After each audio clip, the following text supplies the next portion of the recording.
We might have a camera on, but.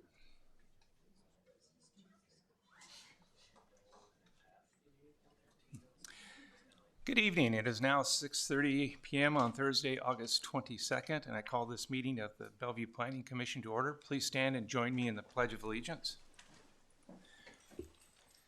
I pledge allegiance to the flag of the United States of America and to the republic for which it stands, one nation, under God, indivisible, with liberty and justice for all. Thank you. Before we get to our roll call vote, I'd like to introduce our new Planning Commissioner, Scott Hankins. Welcome. Thank you. Great. Roll call, please.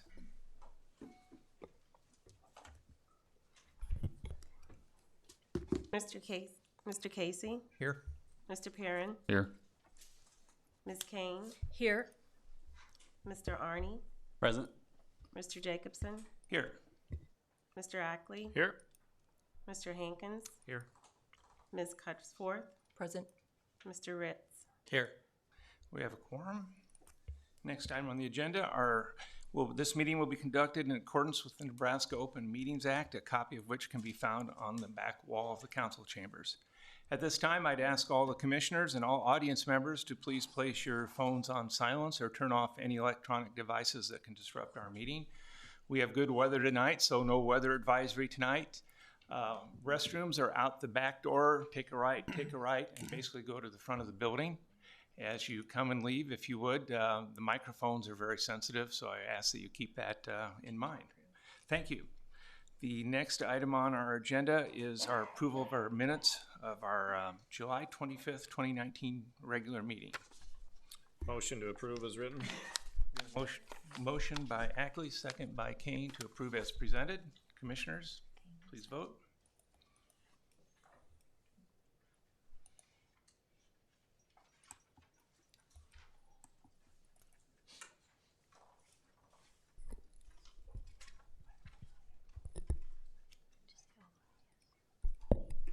All voted yes. Thank you. Next item on our agenda at this time, I'd accept into record all staff reports, attachments, memos, handouts regarding each application. Staff, are there any updates or additions since the packet was mailed out last week? Yes, sir. We have a number of emails and letters regarding the items tonight. We have a letter for item 3B, a letter in support from Dennis Schwar, and a letter in opposition from Sue Burst. Item 3D, we have a letter with mentioning some traffic concerns regarding Childs Road and the school. For item 3E, Normandy Hills annexation, a letter in opposition.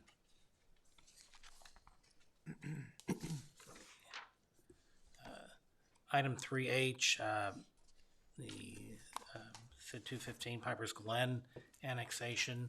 We have a letter, he notes that he's not in favor, but I had several emails with him back and forth. He's, I think, okay with everything now. 3I, Cedar View, SID 242, in favor of the annexation. And then for item 3L, SID 280, Kenny Town Center, a letter in support of the annexation. And that's all. That's it. Great, thank you. At this time, I'd entertain a motion to accept into record all staff reports, attachments, memos, and handouts regarding each application, as well as our updates. So moved. Motion by Kane. Second. Second by Casey, is that correct? Great, thank you. Commissioners, please vote.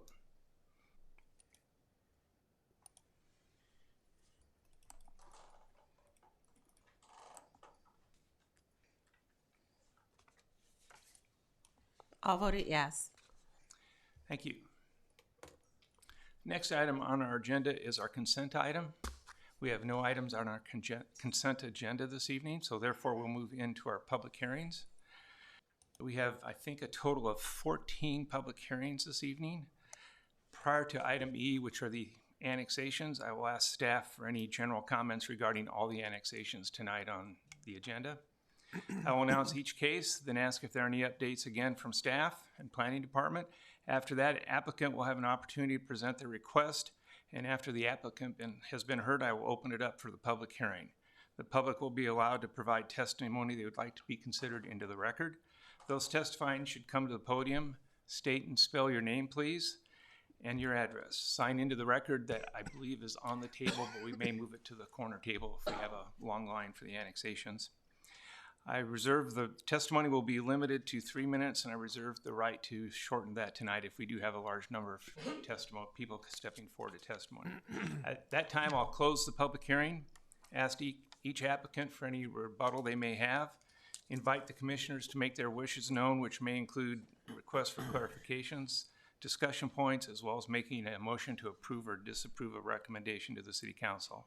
That will be followed by a second as desired by the commissioners. After I make the second, I will restate the motion as needed and resolve any issues related to the motion and second directly, but not change the public hearing discussion at all. And then we'll call for a vote at that time.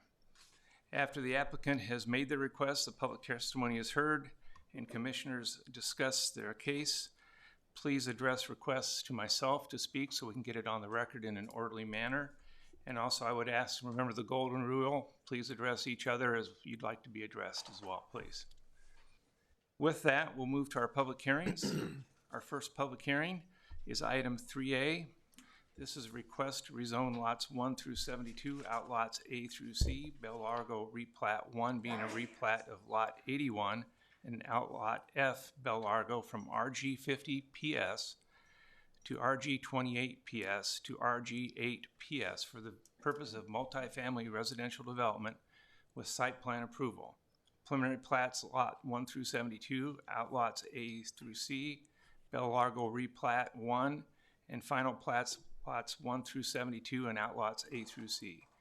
Bell Largo replat 1, applicant is HRC Bell Largo LLC. The general location is the southeast corner of 48th Street in Capehart. This is case number Z-1907-06, S-1907-05, S-1907-06.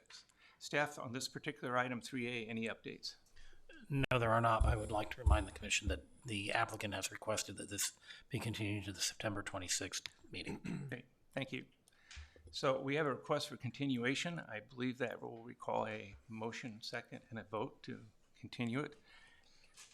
I'd make a motion to continue item 3A to the September 26, 2019 Planning Commission meeting. Okay, I will take a second at this time. Second.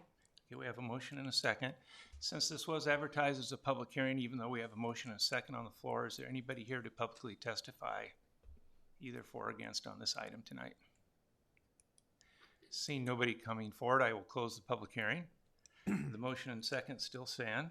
And the continuation date was September 26th.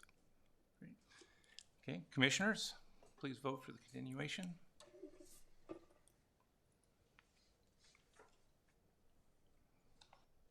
All voted yes, motion carried. Great, thank you.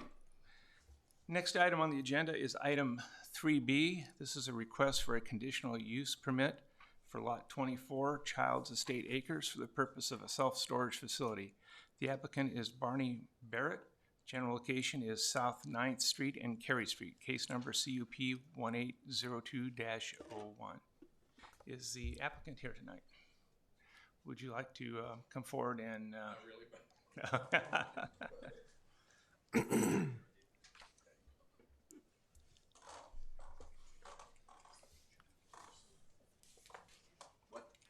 We're gonna have you come over here and use this mic.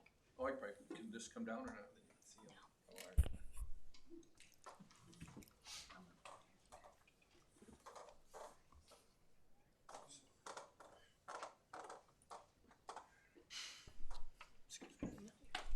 Oh, I get a desk and everything.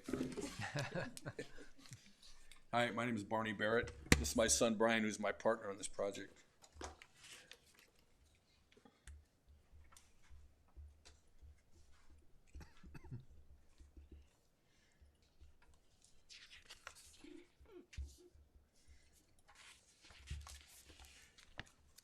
It's pretty much how it lays out. We just want to put, it's gonna be a small facility. It's not gonna be that many bays, but we figure it's a good use for the land.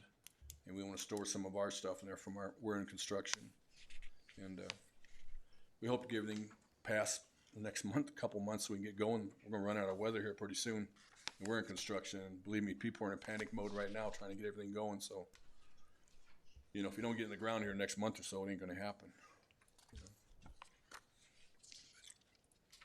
I don't know if you have any questions of it, but it's been, Not at this time. We might, if you'd like to stay there as we go through the public Okay. hearing. After we close the public hearing, we might have some All right. some additional questions. Okay, at this time, I will open the public hearing. Is there anybody that would like to come forward and testify either for or against the conditional use permit? Seeing nobody stepping forward to speak either for or against, I will close the public hearing. And just a quick update on staff updates on this. Was there a particular item 3B? Yes, there were two pieces of correspondence. Again, one from Dennis Schwar supporting the request, the other from Sue Brust with MP Dodge, basically saying the area is not adequate to support an additional facility, would hurt the existing budget storage, which is just to the east of this one. yeah, funny coming from a guy who owns all the land around it, why he'd worry about this one. Okay, thank you. Commissioners, your wishes. From a use standpoint, I think it works itself into the community well. Again, you've got storage already next to it. This is already properly zoned. It's just a conditional use permit. You've also got light manufacturing, which is a heavy use on two sides of it. In terms of the one letter we received on the economics, we have never as a body considered the economics of other businesses and the impact. That argument also came up when CVS wanted to come to town and go across from Walgreens. Again, that's not our purview. Our purview is whether or not the zoning and the location are proper for the use, as opposed to how it's gonna impact other businesses. That's a business decision for the applicant. So I just wanted to mention that in terms of the response to the letter. So I think it's a good use for that location. Okay, thank you. Commissioners, any other comments, questions for the applicant? I've got a question for applicant. Sure. I see that there's no on-site office or anything. We had to put a bathroom in for P&I, but no, we're not gonna have an office there. Okay. I have a home office. I only live about 3 blocks from there, so. Well, that was my question, was for just out of, just to know, if somebody wanted to rent a bay there, how would they do that for you They then? just call me. I like I say, I can be there in 5 minutes. My home office is just right up off the boulevard. These things today are all automated. There's no on-site management. That's what I was kind of attracted to. You know? Like I said, it's not a positive or negative. I was just kind of Yeah. curious what your plan was. Yeah, no, I don't plan the office there. Okay, thank you. Commissioners, additional comments, your wishes, motion? If there's no other comments, I'd make a motion to approve this application of the site plan based on conformance with the requirements of the zoning ordinance, lack of perceived negative impact on the surrounding neighborhood. Second. Motion by Ackley, second by Ritz. Thank you. Commissioners, please vote.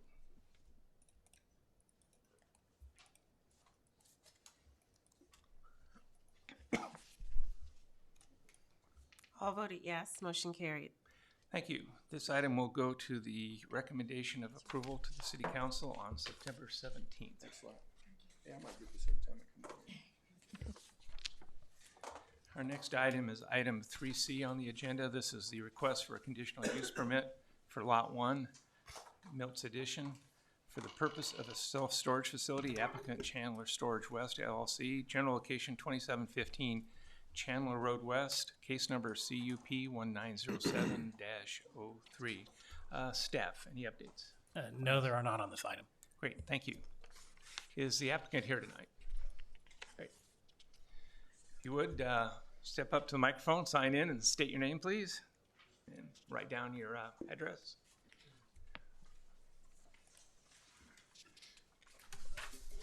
Good evening, my name is Charles Falk.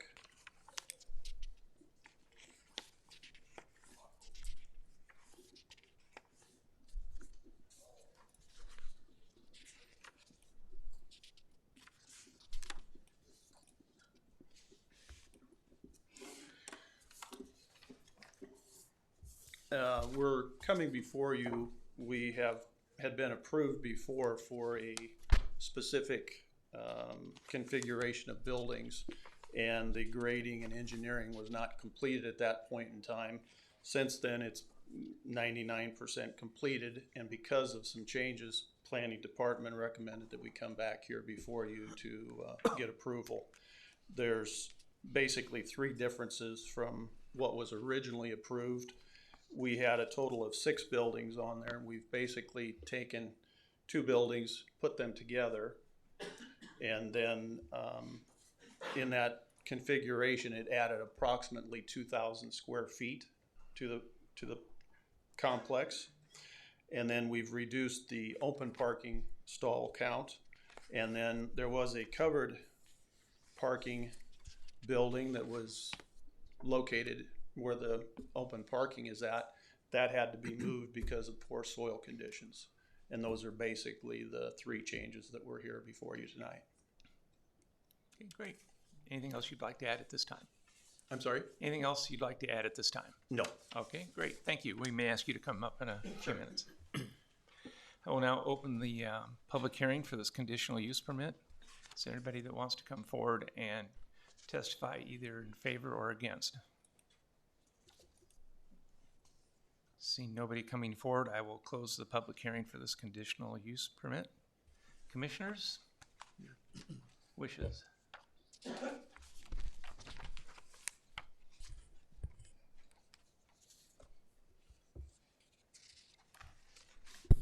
I'll make a motion. Questions or comments? A motion? Sorry, Mr. Arnie, I'm ready to make a motion unless there's any other comments. please do. All right, I'll make a motion to approve the amended site plan based on conformance with the requirements of the zoning ordinance and lack of perceived negative impact on the surrounding neighborhood. Second. Motion by Arnie, second by Kate. Commissioners, please vote.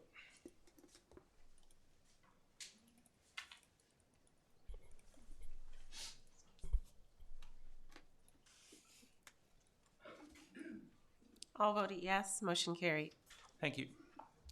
Our next item is item 3D. This is a request to rezone lots 1, Southwoods replat 3, being a replat of lot 2, Pendleton lots 6 and 7, Southwoods from MH, BGH, and RGH to RG8 for the purpose of an elementary school.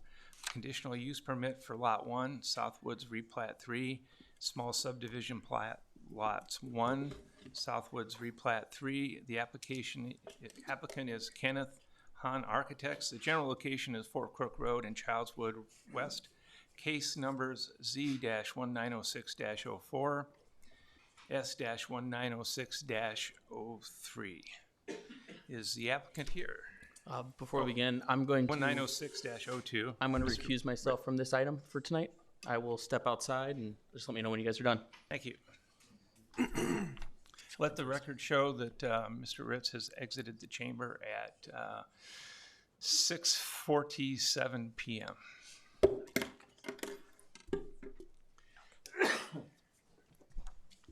Prior to starting, staff, any updates?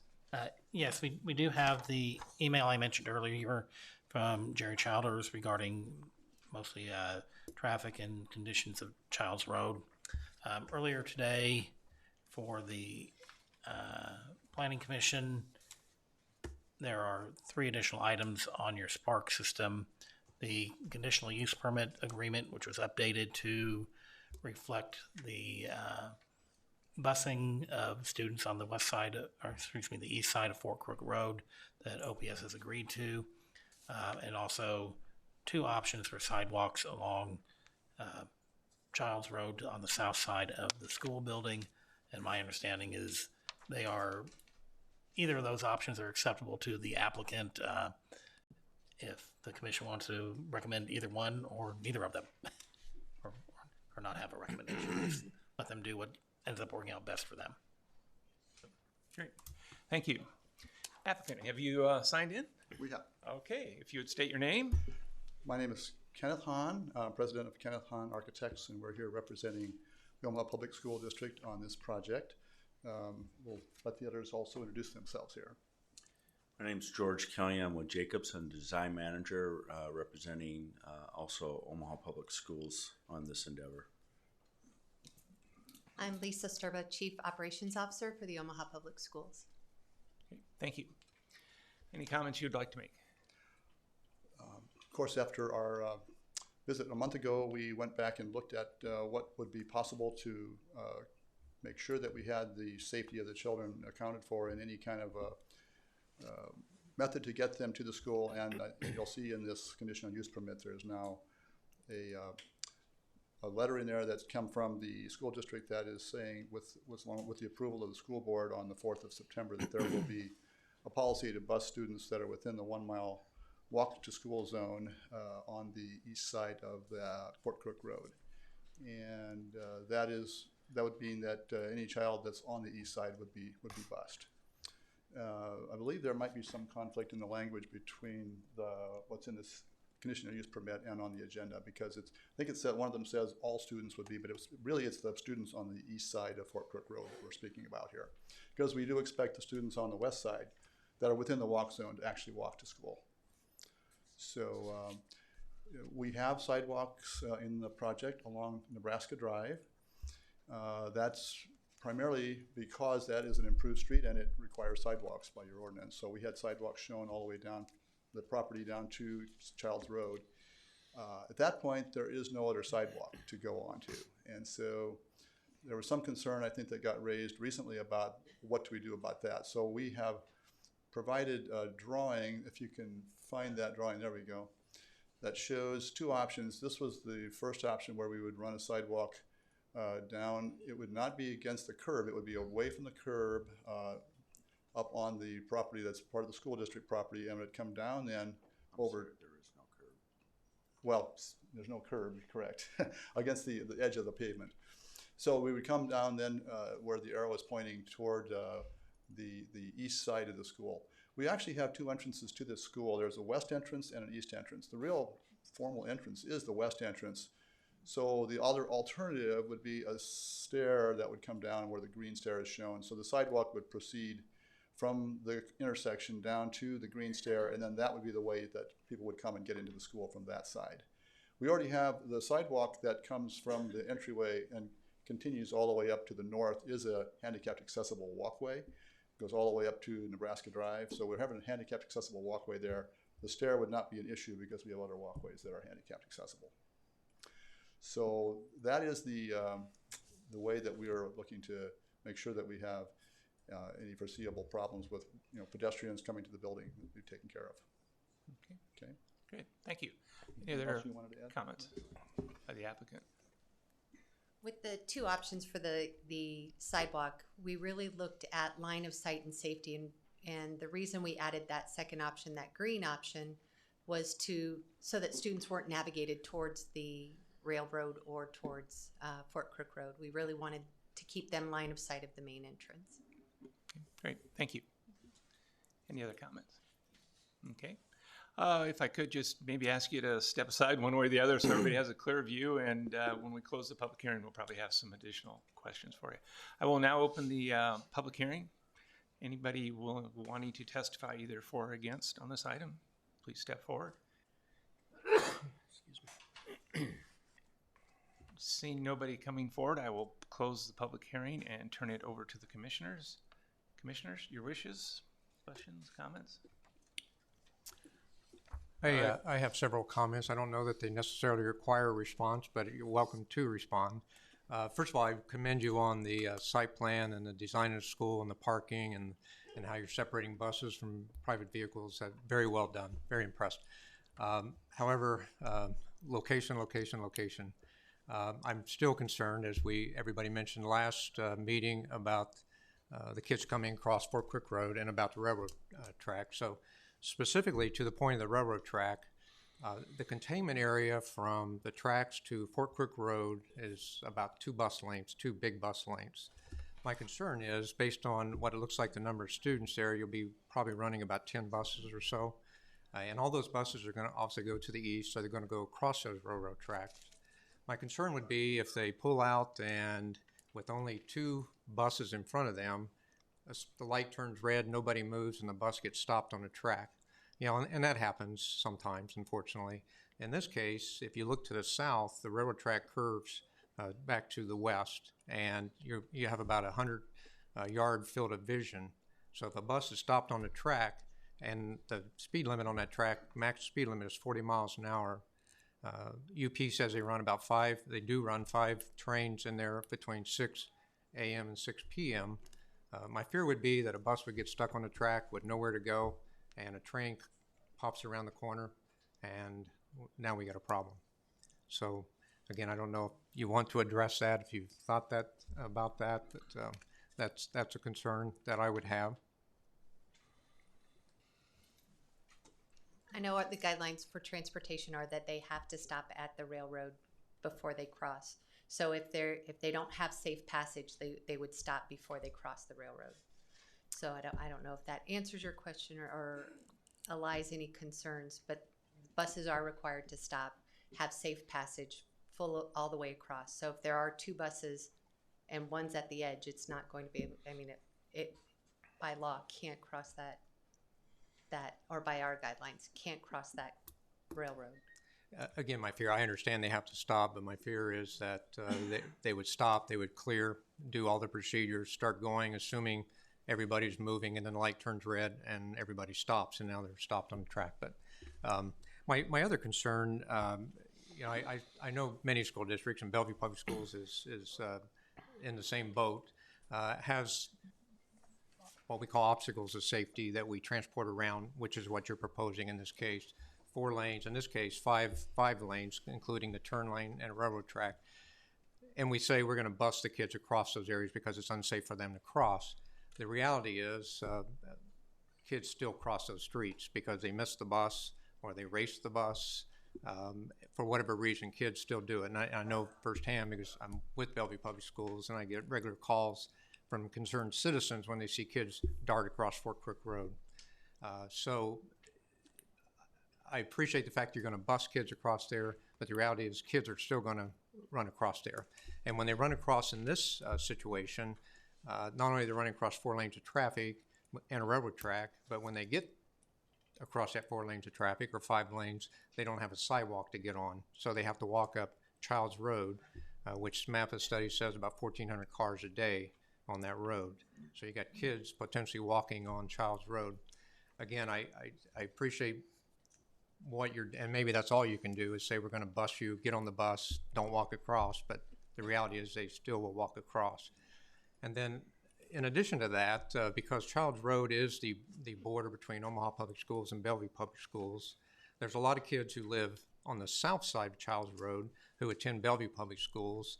And in this case, that area's home school is Avery Elementary, and we don't bus, or Bellevue Public Schools doesn't bus to Avery.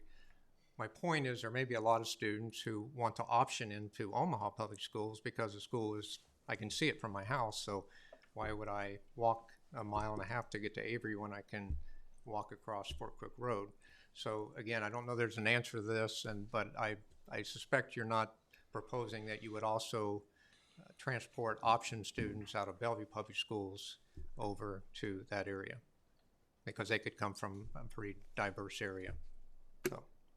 So those are my 2 major concerns. Again, great plan. Location is still a concern for me. If you would like to respond, if you would step up to a microphone so we can get it on the record. I have a question for staff. With regard to that railroad track, it is a 2-lane railroad track, and I believe it is a controlled railroad intersection. There's actually arms that come down, is that correct? Yes. Okay, thank you. One question for the applicant. If you would step up to the microphone.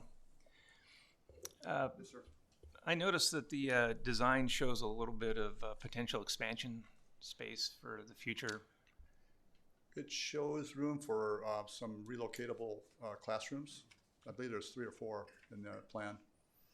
And that's a requirement. Omaha Public Schools requires all the design firms that are doing projects to make sure there is room for that. We have accounted for that in terms of site development and amount of cars and so forth, parking.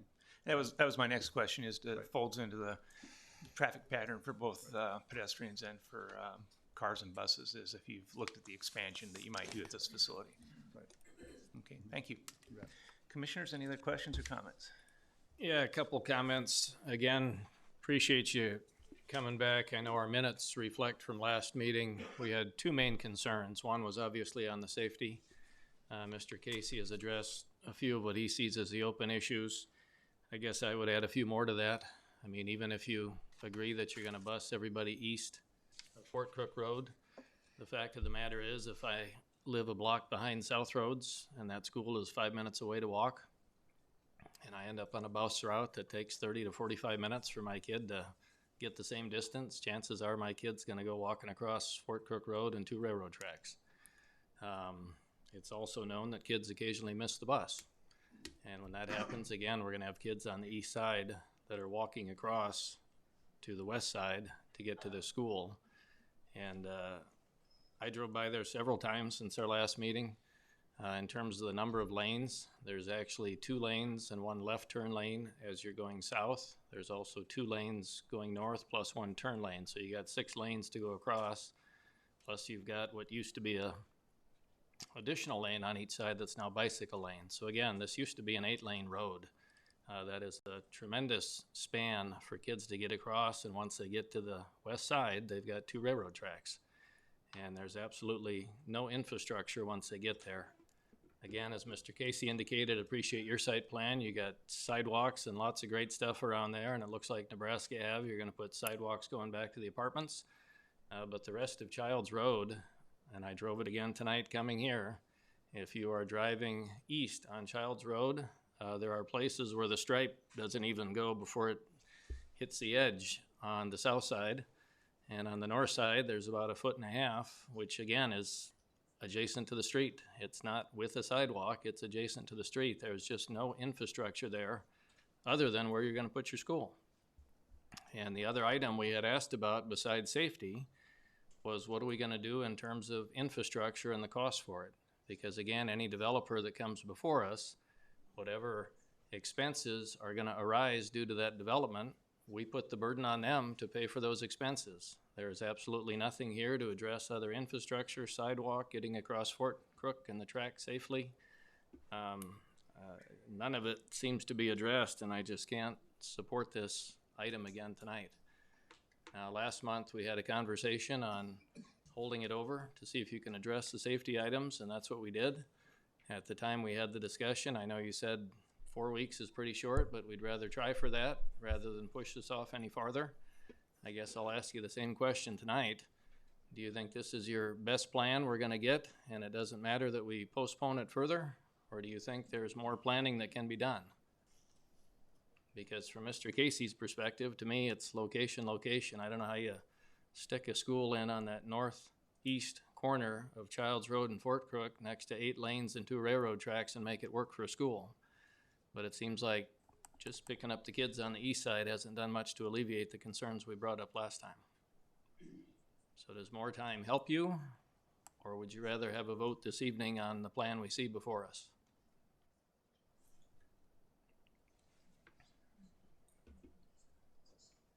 I'm trying to respond to some of your questions. The question about maybe doing something more than what we're proposing tonight would be a financial burden. The overpass that was developed for downtown Omaha, connecting the old St. Joe Hospital, I believe, it's going across the interstate to Creighton University, $6.5 million to go across that.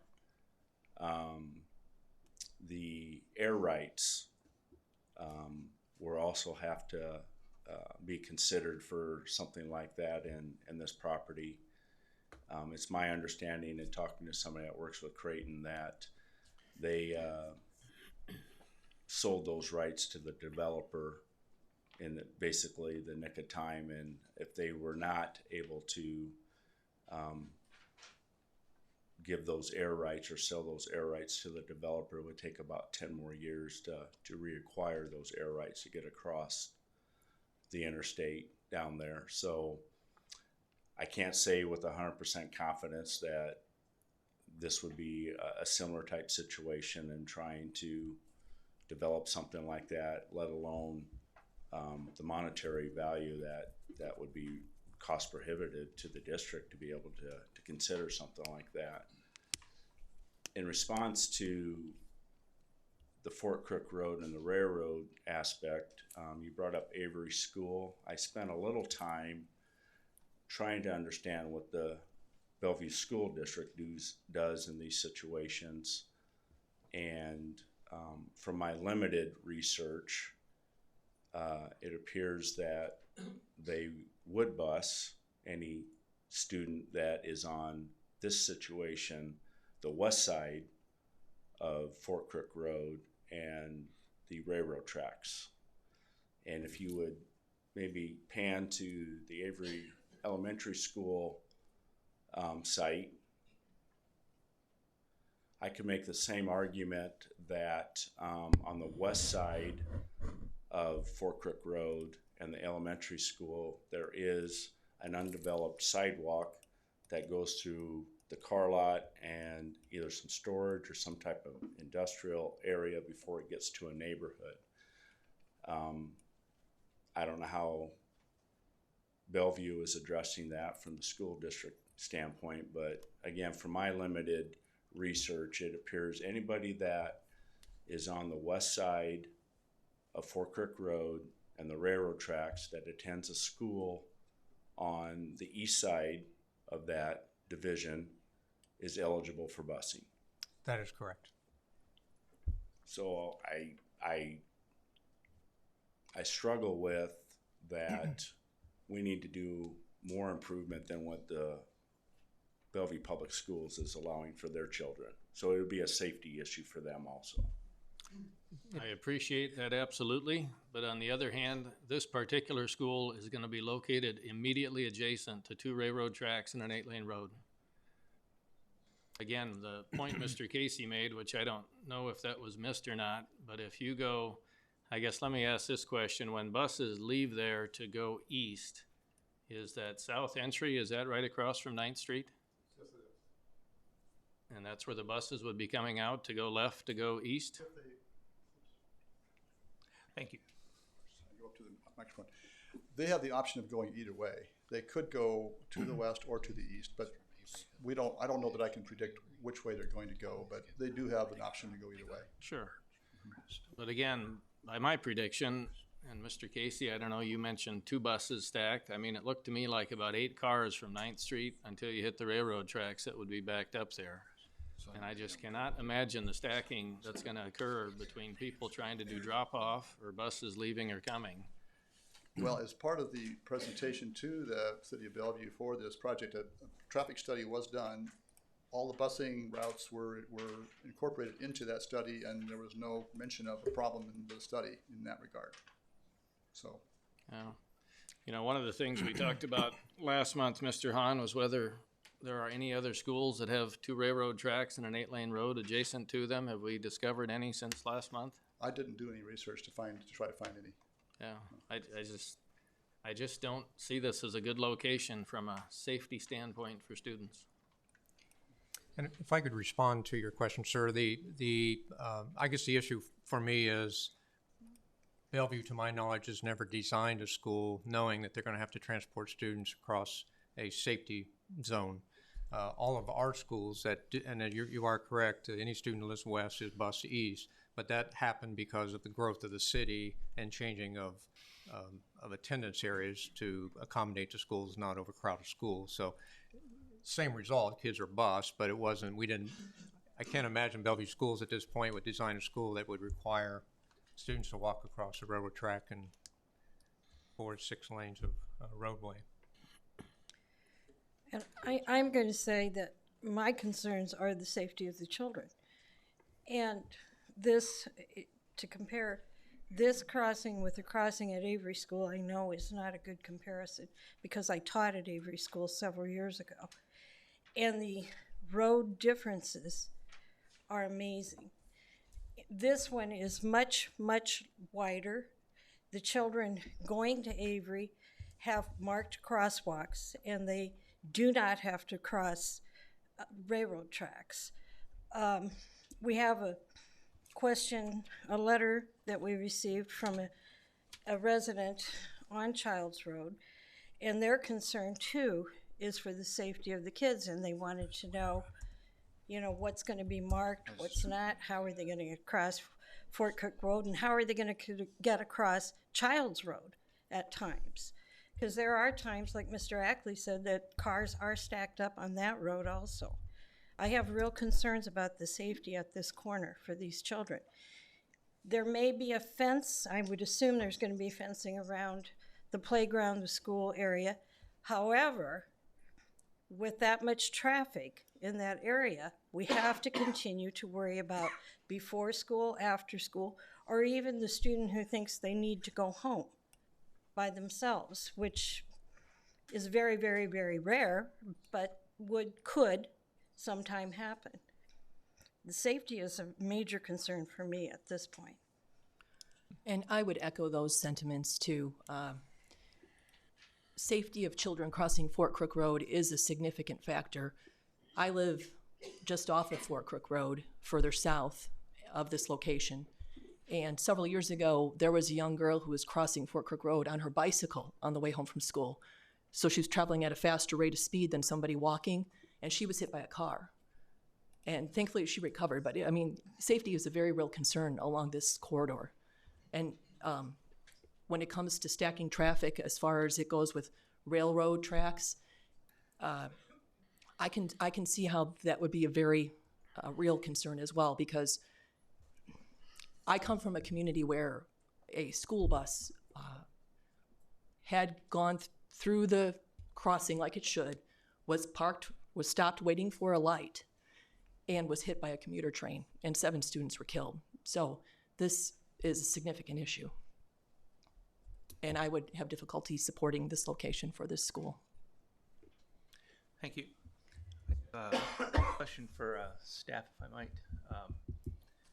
The Fort Crook and Child intersection itself does have turn lanes. Just to get us all on the same page, the signalization there and crosswalks status right now anyway?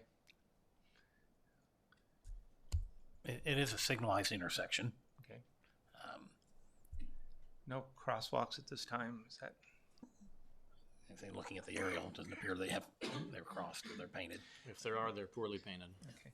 And they wear out every year. And I'm assuming that from what I saw in looking for confirmation is that there's no suggested application of technology that would stop any of the turn lanes if a train's going by, or flash any of the crosswalks to protect the all lanes of traffic against a train going by at this particular intersection. I didn't see any mention of that application of technology by the applicant or by the city in their research.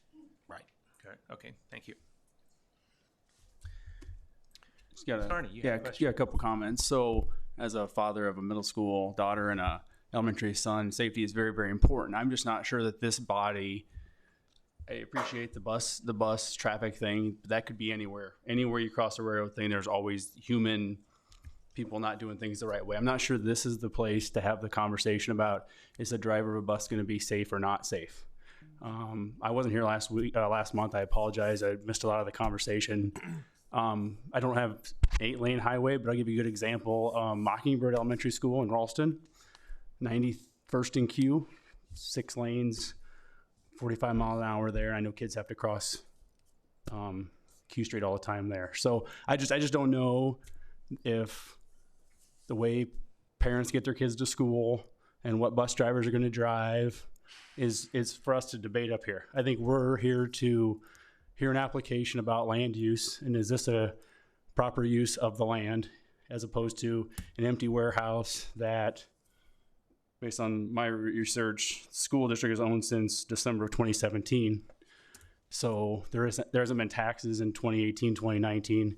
Empty buildings just sitting there. I would, though, ask, would there be any interest in putting helping put crosswalks and sidewalks to the east?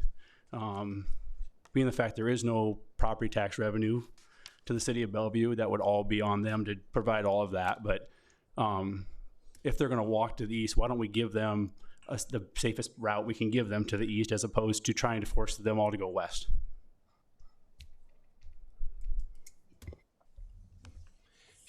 Thank you.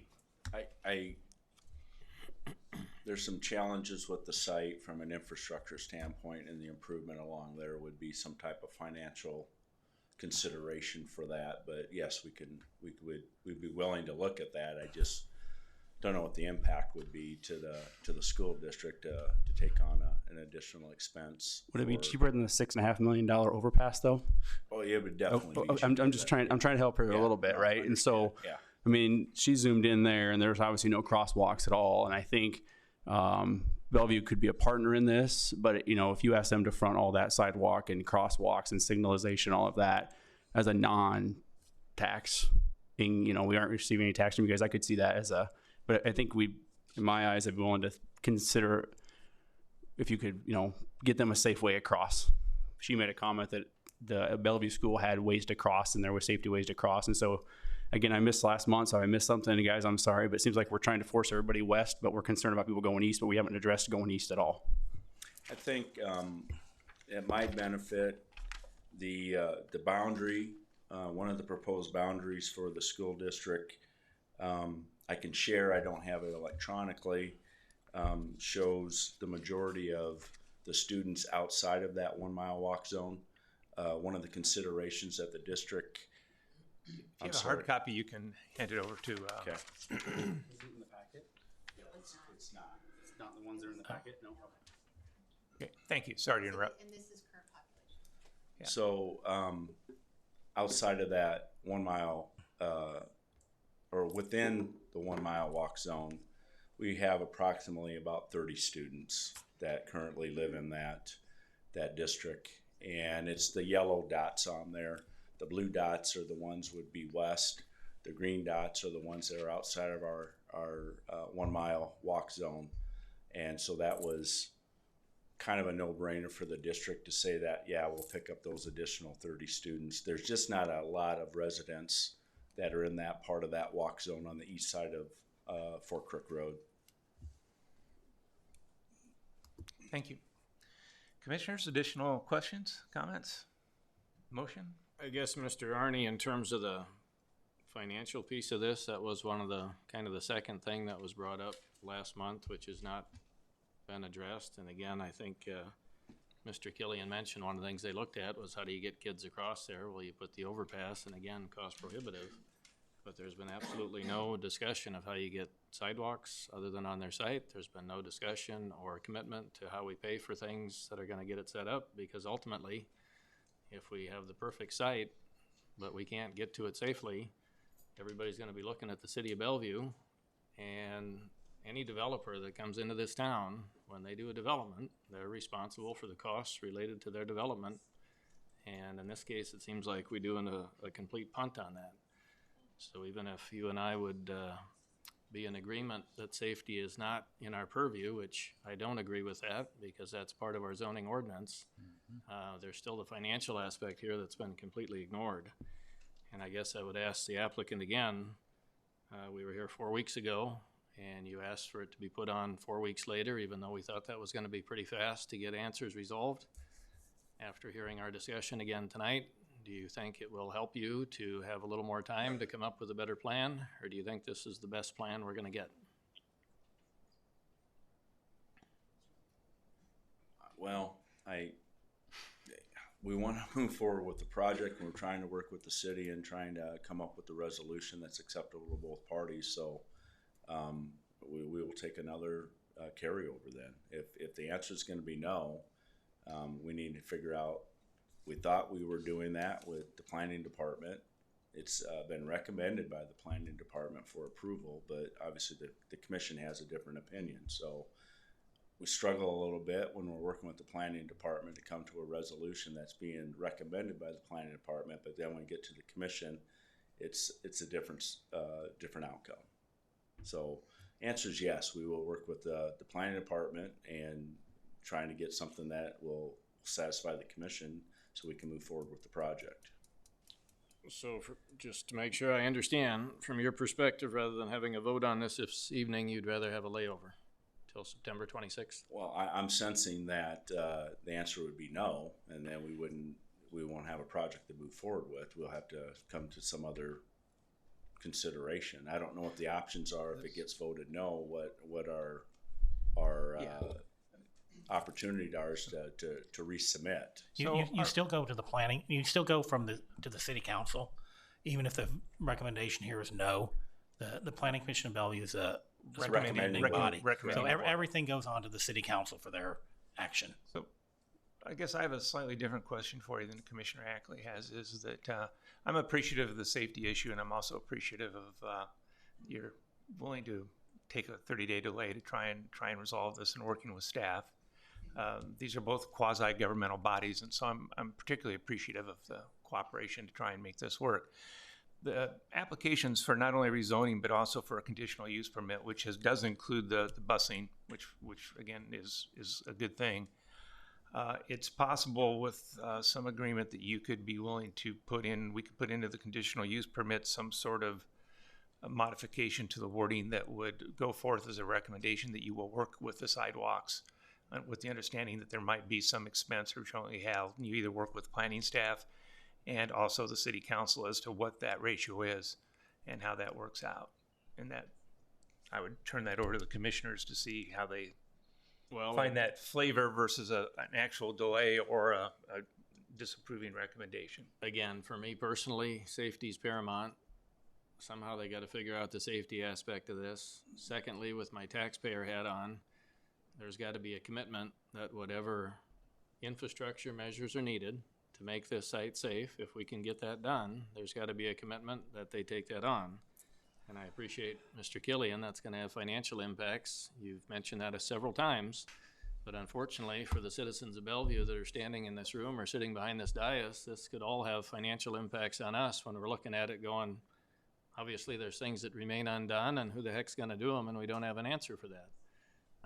Any other developer that comes through here, whether it's a housing addition, commercial development, whatever it is, they're required to take on all of the impacts of their development unless the city is otherwise in agreement. And we just have a number of open items that we don't even I'm sorry, sidebars are, sorry to interrupt, sidebars are confusing to everybody. Thank you. So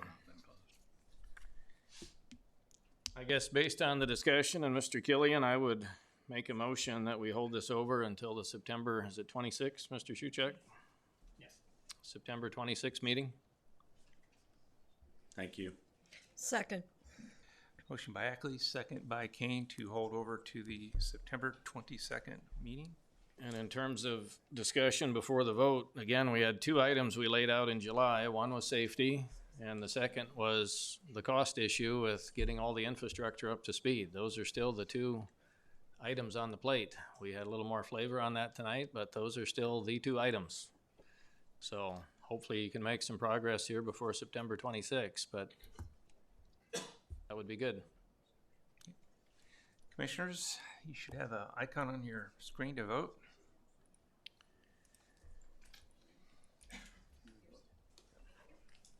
Did they vote? Sorry. We're waiting for the computer to catch up with us. May I just ask Mr. Ackley, can you delineate, and I bet I was not here last month, new to the job. If Sure. you could help just delineate, I know the turn signal, the crosswalks, sidewalks. Give me comfort how we're getting those kids across 8 lanes of traffic and 2 railroad tracks. Okay. Because the busing is not the only answer. You're going to have kids that A, don't take the bus, B, they miss the bus. C, to Mr. Casey's point, you're going to have some kids that you don't currently anticipate in the zone where your kids are that are going to transfer into this district. And in particular for the ones that live, let's just take everybody west of Fort Crook Road. There is no infrastructure along Childs Road. There is nothing that leads you to that school. So if you put sidewalks in along Nebraska Avenue and you put sidewalks in on your side, there's still not a damn thing taking you across from 25th Street all the way down, where you're gonna potentially have people walking. There is nothing. If you haven't driven it yet, drive it on the way home. It's still plenty of light, and I tell you what, that is a 2-lane, there is nothing there kind of road. Yep. All right. Thank you. Okay.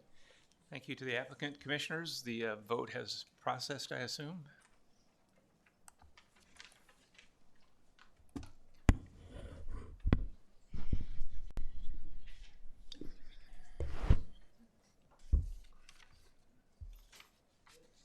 Seven voted yes. Mr. Jacobson voted no. Motion carried. Nancy didn't clarify that, Angela. You said 7? Correct. Yes. One no. Oh, I'm sorry, Mr. Rich is gone. Okay, I'm sorry. That's my mistake. Thank you. Our next item on our agenda is item 3E. This is the request to annex Sanitary Improvement District 67, Normandy Hills, and prior to starting. Yes. We should probably ask Mr. Ritz if he'd like to come back to the meeting now. Let the record show that he entered the room at 7:25. Welcome back. Thank you. This is a request to annex Sanitary Improvement District 67. As I mentioned prior to starting items 3E all the way on, a couple points of business. I'll turn the floor over to the Planning Department to talk about the annexations in general in just a second. We do have some new visitors, so just in general, if you would silence your cell phones. There's some chairs up front at the table and a couple in between the audience. If you'd like to come on inside from the doorway and find a place to stand or sit, you're more than welcome to at this time. And I will turn it over to Mr. Suchek. And following up on that, I'll ask to make sure nobody stands in front of the windows in the back. It's our TV control room. Also, we started this meeting a little early tonight, or we scheduled it for 6:30 because we had a full agenda. There were some items earlier on the agenda that have already been taken care of. So if you are here for Bell Lago, Milch Mini Storage, the storage on 9th and Cary, those items have already been taken care of. Anything else on the agenda is annexation. So we will begin with annexation. The city administration is looking at being very aggressive as far as annexation goes. We have a number of SIDs that are obviously adjacent to the city limits that we believe are ready for annexation. They probably have been for a number of years, but there has not been a push for annexation up until now. The administration feels this as a natural growth and development of the city. An SID is a development tool. It was never meant to be a standalone development for eternity. Once it's ready for annexation, the city is allowed to go ahead and annex it. The Nebraska state statutes allow the cities to annex these areas without the approval of the residents. So with that said, what we have before us tonight is 9 SIDs for annexation, as well as there are 5 what we call unincorporated lots adjacent to the city limits that are not in SID that are also on the annexation package. When it comes to annexation, the city, or the planning department, reviews the financial aspects. Obviously, I think you all know, living in SID, you have bonds that the SID pays for with your property taxes. When your area is annexed, the city assumes payments for those bonds. The city also assumes maintenance responsibilities for roads, sanitary sewer, other infrastructure, and also police and fire services, all the services that residents of the city expect and deserve. So we do look at the financial aspects of the SIDs, how much it would cost the city to take those in, and how much revenue we would receive through property taxes. We are looking at, with this group, almost $491 million of additional valuation for the city, generating almost $3 million of property tax revenue. But we are assuming $19.5 million of bonded debt, with $1.675 million of annual debt payments. That leaves the city about $1.3 million for providing other services to the city. Things that I mentioned earlier: police, fire, street maintenance, snow plowing, all those things like that the city provides. We do look at the other departments, seeing what it would cost them to provide services, throw that into the formula, and these areas as a package and really individually as well all look like they are ripe for annexation for the city. Through the budget process, the city will take care of getting additional capital expenses, snow plows, bigger trucks, things like that, that are the big ticket items for the area. Just a few things here. If all of these areas are annexed, it brings about 2,200 dwelling units into the city, with the population in the area of 5,800 people added to the city limits. For everybody in the SIDs, I know you're concerned about property taxes. They would, for all of the SIDs other than SID 289, which is the Colonial Point Apartments area, the property tax levy would decrease for homeowners. The levy will I cannot guarantee that your taxes will go down in a year or two, because valuations go up. There are other entities other than the city that charge taxes. But if things stayed the way they are now, what we do is you take out the SID tax levy and the fire district tax levy from your property taxes, add the city levy in. For, like I said, all but SID 289 Colonial Point, it results in a lower levy. You will, as far as other items here that have to do with how that affects you, you will end up paying sales tax for items that are delivered to your home that you don't pay now. Trash pickup, the city handles that through a contract. It will end up being on your MUD bill. It depends upon how big of a trash can you take. With Papillion Sanitation, what your monthly charge will be. There are 35, 65, and 95 gallon trash containers, ranging from currently $14.10 up to $19.99 a month for trash service. Again, that will be on your MUD bill. School districts. This is an item for the people in Lakewood Villages. Annexation has nothing to do with the school districts. If you're in the Papillion School District now, you stay in the Papillion School District. If you're in Bellevue schools, you stay in the Bellevue School District. Same thing with your address and zip code out there. It's a Papillion, most of it's a Papillion 68133 zip code. You stay that way whether you're in the city of Bellevue or not. The city fought long and hard years ago trying to get the city and the zip codes to line up. You can't fight the post office on that. We tried, believe me. So it's going to be the way it is. Wastewater, the city will be doing wastewater services. You will save about $20 a month on your wastewater bill. Currently, the Bellevue monthly minimum wastewater charge is $15.44, whereas you pay Omaha services now. It's about $35.28 a month. So there's about almost $20 of savings there.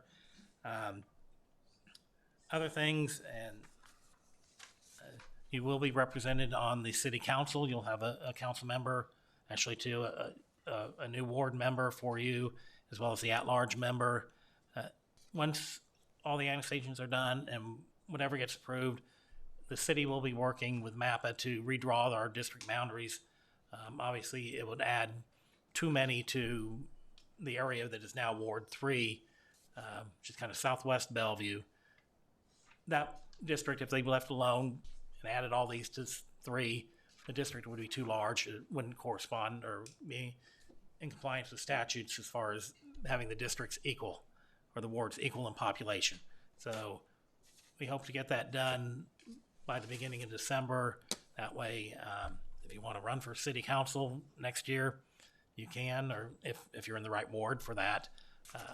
And you'll know by December that you're in that ward. One of the things I'm sure will come up tonight is for SID 67 Normandy Hills. The access issue is the way it is. We went through this somewhat last time with the apartments. There's nothing that annexation will change with that other than it becomes probably the city of Bellevue's responsibility to look at it rather than the county's. But it's really, the access issue is really not relevant to annexation tonight. Another thing I've heard from a number of the SIDs or people, if your SID has a contract, a valid contract for trash removal, park maintenance, mowing, those types of things, the city will honor those contracts with whoever you're contracting with. Once those expire, then the city would take over those things. As far as park maintenance goes, if there's a homeowners association, as the SID goes away when you're annexed, if there's a homeowners association that would like to work with the city parks department for mowing or other things in the parks area, I encourage you to contact our public works department, sit down and talk with Jeff Roberts, our public works director. And we did this with Blackhawk when they were annexed. So their HOA is assuming some of the responsibilities for mowing and other park maintenance there, and actually the city's paying them an annual amount. It's in the agreement for doing that. That way the homeowners can maintain the park the way they feel it should be maintained instead of maybe less frequent mowing by the city. As far as the schedule goes at this point, if we're looking at it, public hearing of the Planning Commission tonight. If these are recommended out of the Planning Commission tonight, the hearing before the City Council would be on September 17th. That's a Tuesday night. And again, going according to schedule that we have set out right now, the council would vote on these on October 1st. That's another Tuesday night for the council meeting. And any of those that are approved would be effective on November 1st. Covenants and Covenants stay with the with the HOA. Again, there is no SID anymore if you're annexed, but the covenants stay enforceable through the homeowners or whatever mechanism is out there currently for that. Great. Thank you. Item 3E, prior to getting to the public hearing portion of that. First of all, Chris, anything to add as applicant on 3E specifically? Sanitary Improvement District 67. Not specifically regarding this one. Again, we did have a letter from Dennis Lamb, who lives in Normandy Hills, stating his opposition to the annexation. Okay, thank you. Okay, I will open it up to public hearing. Those wishing to testify in favor or against. A couple quick reminders, I'll say this time and time again, is sign in and state your name, so please don't get bored with that. We need to get it into the record. Testimony is limited to 3 minutes. That can go by pretty fast. If you have heard that position stated prior to you wanting to testify, we've made note of it already, but you're welcome to come up and say, I agree with that position and go from there. But it is 3 minutes. If we do have a lot of people on one particular SID or not, we'll shift the sign-in over to the table, and you're welcome to kind of queue up 5 or 10 feet back if you see a line for me. Thank you. So, your name, sir, please. Dennis Ryan. I'm chairman of SID 67. I live at 841 Bordeaux Avenue. I spoke to you guys at the last meeting, and since that time, I've talked to our attorney, and he couldn't make it tonight. And he had asked if we could delay the annexation until the injunctions have been adjudicated. And is there any consideration for our second entrance at all? That road, we brought it to your attention last month, is a single two lanes in, or single lane road, I'm gonna put it that way. One car in, one car out. And they just put shoulders on. It's supposed to have been 4-foot shoulders. Those shoulders are only 2 foot on each side. And we've already had people off the road on them.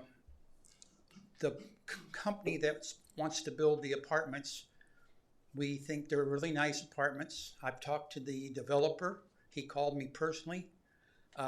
He wanted to know a little bit more about what was going on. They were under the impression that our south entrance was going to be able to access to 75. That is not accessible except for fire trucks. That is gated off with a padlock.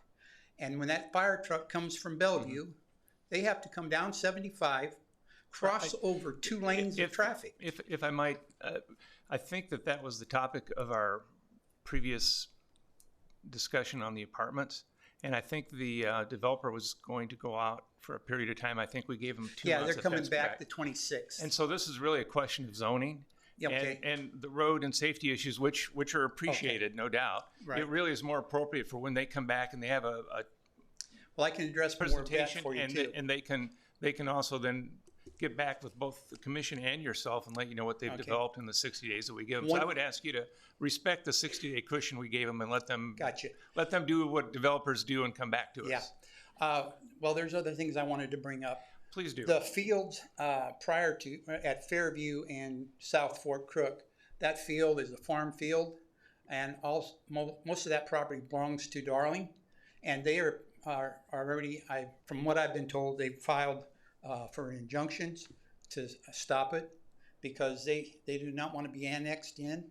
And there's also, according to what I've been told, there's a state statute that says you cannot annex vacant farmland, and we're surrounded by farmland. We also have a farmer that only way he can get in and out of the subdivision is to come in through our subdivision, and that's Cedar View, and then it's the Carneck residence. He had access from 75, but that's been taken away, and now he has to go out through Cedar View, through Normandy Hills to get out. It's really impacting everybody on that. I don't know what you guys can do. The state, they said that we're done. You know, don't want to do nothing. We've been in contact with Susan Crawford. That gets back to the developer. I know, but it's still part of the problem. The problem is that the state would have took time and really got with us. This project was supposed to have been done by 2008. I appreciate that. How does that, if you could help me out, how does that change the annexation? Well, the annexation, you're taking our one little nice little area and you want to bring in the apartments, which is fine. But that road is not compatible for that much traffic. And it's not going to cost you guys anything to take us in because we're I think we're paid off. So you're going to get a SID for free. So I know I get phone calls every day this past week. What are we doing? Are they going to annex us? We don't want to be annexed. The thing is, we can't figure out, if you're not able to annex farmland, how can you annex us into your property? Because we're not adjacent to any relative land. I will ask staff to respond to that when we close the public hearing. Yeah. Okay. I have a letter from Sue Crawford. And we're right at 3 minutes. Okay. So. And then I also have a Nebraska Judicial Branch. There's like 5 entities that are filing suit to stop the progress of If you, excuse me, if you've got something you want the commission to consider, would you hand it over to Angela or Tammy, and they'll be part of the record. Okay, thank you for your time. Thank you. Thank you. Item 3E, Normandy Hills. Anybody would like to testify for and against? If you would, please sign in. State your name is. Hi, my name is William Exum. Okay. And my question is about SID 208. Okay, we'll get to that in a Is that second. not- This is just SID 67. Okay. Okay. Sorry. And the sign-in sheet is on the table when we get to your SID. Anybody else willing to come forward to testify either for and against for SID 67 Normandy Hills?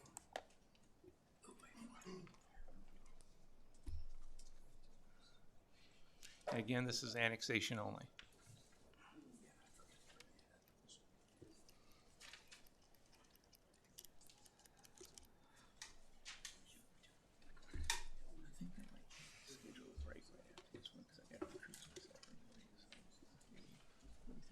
Thank you for your time. I'm looking at the map, and as you mentioned earlier, Bellevue is aggressively considering all these annexations, and it almost seems like a lot of urban sprawl to me. With our location and the development behind us, I'm not understanding why you don't want to annex Cedar View. There's 30 homes right behind us. So Bellevue's gonna come in with the police and the fire, and the county's gonna have to come in and take care of Cedar View? How does that work then? Cedar View is part of this annexation package as well. Well, I'm seeing it in white there. This isn't just Normandy Hills. Yes. We are getting, there are 9 SIDs tonight. Okay. One of those is Cedar View, and it'll have its own little map. They're a different one. Okay, I stand corrected. I apologize for that. But at the same time, like I say, I look at it the way Bellevue is, layman's terms, blowing up. How are we going to provide the police and the fire and the snow removal to the areas that you're considering annexing without adding more police, more fire trucks, more city services, which usually always equates to higher taxes? Okay. Anything else you'd like Go to ahead, add? Leland. I'm sorry. Anything else you'd like to add at this time? No, sir. Okay, great. Thank you. We will Would you- address those when I close the public hearing. Would you state? There you go. Oh, I'm sorry. Dan Jamrosi, 15004 Normandy Boulevard. Thank you. Thank you. And your name, you've signed in? Yes. Okay, and your name? My name is Matt Ramsey. I live at 822 Bordeaux Avenue.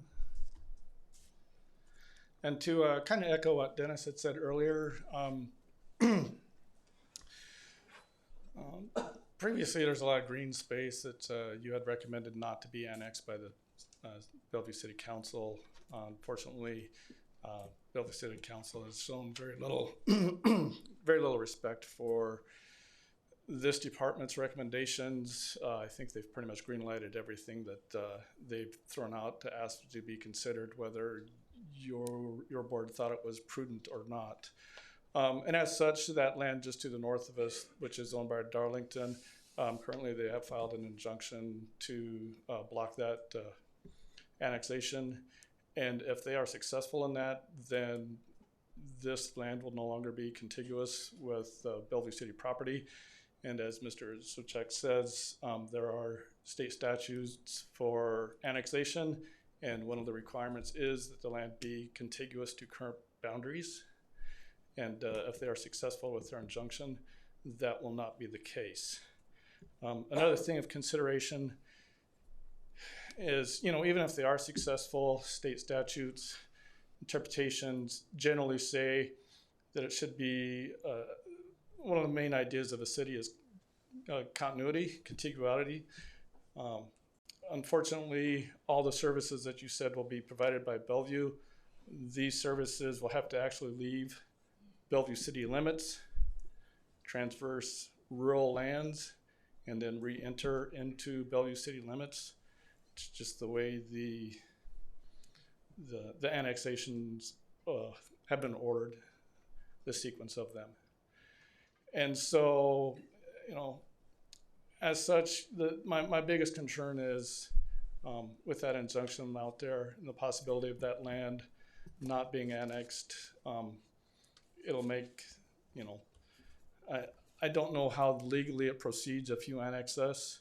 I'm quite certain that there will be an injunction filed against this annexation if the Bellevue City Council approves it. And so just to remove that doubt of legal standing on the contiguity issue, I just would prefer that this board table this item at this time until that case is resolved. Okay. Thank you. Thank you. Is there anybody else wanting to step forward and talk about Normandy Hills either for or against?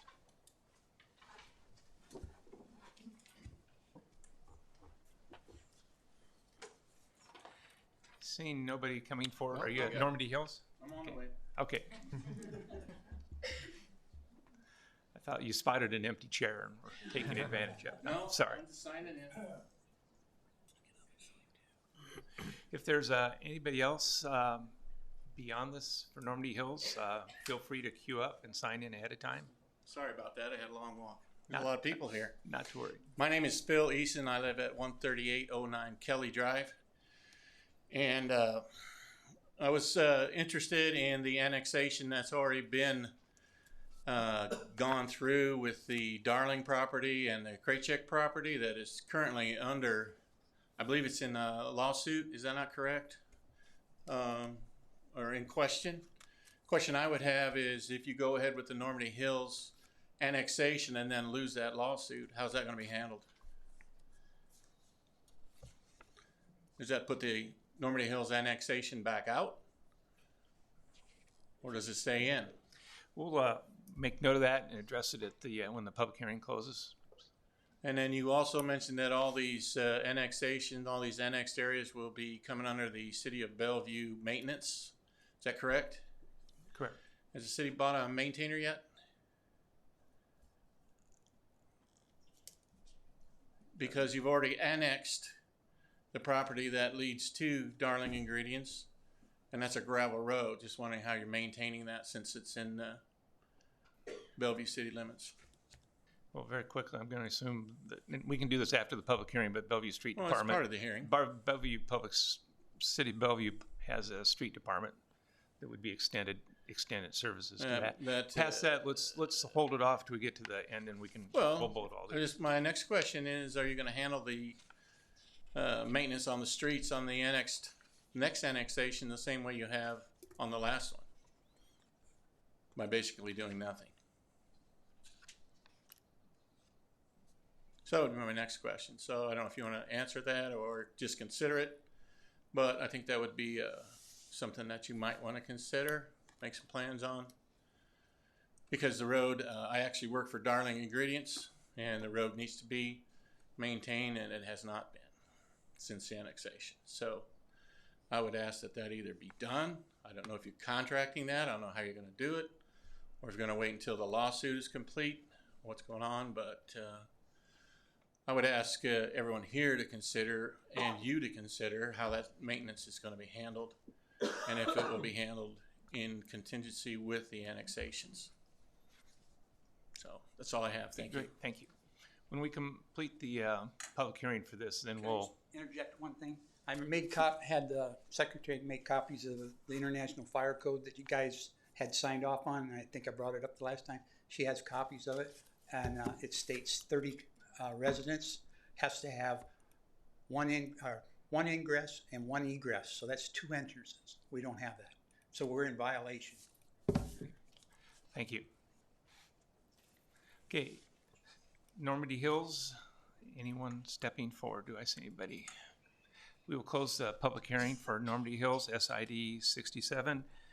Turn it over to the discussion of the commissioners. Mr. Suchak, would you like to make any comments prior? Yes. The city is well aware of the lawsuit that was filed regarding the Darling and the Kraychik property. Our city attorney is confident that we will be successful in that. we expect that there will be a ruling prior to the scheduled vote on this item by the city council. So I don't think there was a need to hold this up at planning commission. Again, the city council is well aware of it. Our city attorney's aware of it. And again, she feels very confident that we will be successful in that. And with that, this area is contiguous to the city limits as they now exist. And the statute refers to land that is rural in nature. I believe those are the words. It's the city's contention that there is no land in this area that is truly rural in nature, even though it may be used for agricultural use. It is not rural land. So as far as services to the area, our street department, other departments are gearing up for the eventual takeover of these areas if it happens. As far as you may call the street department if you'd like, and if you have a problem with Fairview Road, ask them to come out. I think there may be contracting with the county to take care of that for you. But the council is aware, and they realize that there will be additional items that need to be purchased as far as trucks and snow plows and things like that. But the council is committed to providing services to the new residents of the areas. Thank you. Commissioners, questions, comments? Just a question for staff. If the legal issue with Darling was not completed by the city council, next city council meeting when this comes up, what would happen at that point? I think they would move through with it as if Darling was in the city limits. It actually is in the city limits now because I believe they initially asked for the injunction to stop the annexation. That was either withdrawn or was not approved. So the annexation went through. It is part of the city at this point. So we are operating under that assumption. When this all goes through, when everything happens legally, the judge rules that property is not in the city limits, then Normandy Hills annexation and I guess potentially Cedar View would be invalid. Thank you. Any other questions or comments, commissioners? A motion? I'll make a couple comments quick. So just so everybody's aware, I'm looking at the staff report. The Public Works Department is putting in an estimated cost just for equipment for all of these annexation areas of just under $500,000. So they're committed to buying the equipment that we need to maintain your guys' roads. I apologize, I wasn't at last meeting, so I missed a lot of the egress concerns you have in and out of there. One advantage you would have with the annexation if it passes is you would now have representation of the city council. It would no longer be, is it the county, is it the city, who is it going to be? You clearly would have a city council person to go to that would be your face and be your representation. So that maybe be a positive for you guys in this whole discussion and journey. And then just looking at the numbers here, on a $100,000 valuation, this SID would save about $276 a year in taxes if this annexation goes through. So a couple positives there, I think, for the annexation. Thank you. One quick comment, question for staff. Mr. Arney mentioned it as well, and typically when we talk about extending services to a newly annexed area, we immediately think purchases. But there are other avenues available to a city to provide services such as leasing equipment. I mean, it doesn't have to be a purchase. It could be a lease.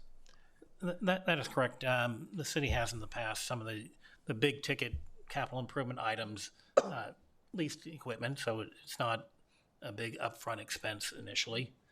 They pay it off over years. They do that a lot or almost exclusively with police vehicles, leasing them over time. So, and that's how I think the big ticket items will be handled, I assume. Also, I know our Public Works Department has already talked to the county about maybe continuing to do some snow removal until we get fully up to speed with everything. So that possibility is out there as well. And that was my point, is that it's not that an annexation is going to take place and then you've got to wait 3 years for a public bid process to have a snow truck show up or whatever show up. That the people that do this for a living, they understand the timing and the need, and there's other options available besides a purchase to provide services. Yes. And that includes leasing not only equipment, but also leasing other service providers as well. And that's very routine nature of business, both public and private. Commissioners, your wishes. Just one comment, and I guess Mr. Ryan brought up the point mostly, again, last month we had the application on the apartments. It's unfortunate that both accesses to Highway 75 were lost, and again, that's a state requirement based on the mile markers between the access points under the new rules. Appreciate that, again, under modern planning, that would be in violation of the code in terms of only having one access, but that's one of those areas where ultimately it's going to be grandfathered because the development exists, and unfortunately the roads got cut off afterwards. And again, I'm hopeful the developer, as we had the discussion last month, can maybe work with the state and county and figure out some other access, but unfortunately none of that's going to be impacted by this annexation one way or the other. Could I address one thing that you just said? Cedarview has 37 homes. They're only having one access. So they're, you know, they knew about all the stuff going on, and that was built back in 2008, somewhere around in there. And they've been using our entrances to go in and out. So now you have them, and the apartments go through. That's another 200 homes, plus everybody in Normandy. 4 entities in there. Frenchman Village Apartments, the other apartments, and Normandy Hills, and Cedarview. Then you also have the farmer, Mr. Carmen. He only has one way in and one way out, and it's gravel. Yeah, no, again, Mr. Ryan, I apologize that unfortunately this annexation will do nothing to solve that issue one way or the other. Okay, well, if you guys take it over, are you gonna help us get a second entrance so we won't be in violation? Well, I would humorously add, you certainly have a closer phone number to call and knows whose doors to knock on at the city council. Well, and I'm not trying to make light of your situation, but having public representation is a big part of annexation. Well, we've been in discussion with the city council. I mean, not city council, but Sarpy County Commissioner Don Kelly. He even admits that that was a big mistake, and they're the ones that signed off, by the way, which put us in that. We had no knowledge of it at all. And the state, we was after them when they were building the whole road, the interstate part. Okay, I but appreciate anyway. it. Well, one added comment I would have for the commissioners, which might address that a little bit, is I've been a resident of Bellevue for a long time. I've seen a lot of water go down the Missouri. What I would say is to you is that if you look in the history of some of the other SIDs and housing developments from Bel Air to Fairview at 48th, at one time they had one exit. And there are streets in the Sarpy County area, Bellevue area, that now are very long, that have approximately the same number, that have the same frustrations that you have with one service. Mm-hmm. And I have lived in some of those. And I can tell you that under emergency services, I've had a Bellevue volunteer fire truck run the gate down to get to the fire. Well, I heard your fire chief told us at a meeting when they were first talking to us before. I'm appreciative of that, but the frustration that you have with one entrance is not an annexation issue, and it's not really a zoning issue. It's a safety issue. It's not really an issue before, and we're all aware of that. In the previous hearing that we'll rehear again, we'll see where that goes. I'll be here on the 26th. We will too. Perfect. Good. Okay, commissioners. Can I ask one more question? Public hearing's closed. My 3 minutes not up. I don't remember anybody closing the meeting. The public hearing. One question. Public hearing is closed. Unless one of the commissioners would like to hear the question, the public hearing is closed for Normandy Hills. I'd just like to correct a statement that was made.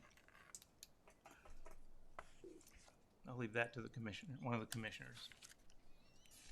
I don't object if somebody would like to speak further. Okay, please. I believe Mr. Shuchek said, thank you, by the way, that this property that had been annexed was not rural in nature. There's at least 300 acres of that property that's been farmland for over 100 years. Just want to make sure that's clear. I think, Mr. Suchek, did you not mention that it was, while it was agriculture, it was? Yeah, it's definitely an agricultural use, but the interpretation of being rural in nature, being surrounded by urban, suburban development takes away its ruralness, I'll say. Okay, thank you. Okay, commissioners. Motion, I've got a question for staff. question? With the one lane issue, is the city absorbing any type of liability possibility with this more than what we already have as it's near us? I mean, I personally think that once the property's annexed, you guys will have this issue resolved a whole lot faster than the county will, just because the county's probably kicking the can until we annex you. That's on just my personal opinion. Are we absorbing any kind of extra liability with this issue? I'm not a lawyer, but it's an existing situation that the city did not cause. Mm-hmm. So I'm going to say my guess is no, but again, I don't know. I guess my thought on that, Mr. Ritz, would be that currently we have no obligation on it. So to the extent they're annexed and become part of the city of Bellevue, we take on the obligation of any complaints, any suggested recommendations for changes. I mean, we become the body that helps address it. So the answer, I think, is yes. Whether we can actually do something or not needs to be seen. And unfortunately, it's an open issue. And I'd like to make a comment, and I guess it's to the audience in general. We are simply an advisory body to the city council. This commission is part of the state constitution. Regular citizens are supposed to be on this body, so none of us hold an elected office, et cetera, et cetera. And one reason I think, as Mr. Ackley was saying, the city would take on responsibilities if your SIDs are annexed. And it might be helpful to the people in Normandy Hills, SID 67, is that what we're talking? And, that's one thing that I keep thinking about. We've got to find a way. I think that the people in Normandy Hills that came across loud and clear last month are living in a nightmare with one egress and access to their neighborhood or their housing area. And hopefully our recommendation is one thing, and what the city council does beyond that is something we do not control. We don't try to make laws. That's not our position. Our position is to look out for the correct use of land and the health, safety, and welfare of people, and that's what we're trying to do. We make mistakes, but everyone does. So I just wanted to say that. Thank you. Commissioners, a motion? I would make a motion for approval of the annexation of Sanitary Improvement District number 67 Normandy Hills based on positive financial impact to the city and the natural growth and development of the city. Second. Second by Perrin, is that correct? Great. Commissioners, please vote.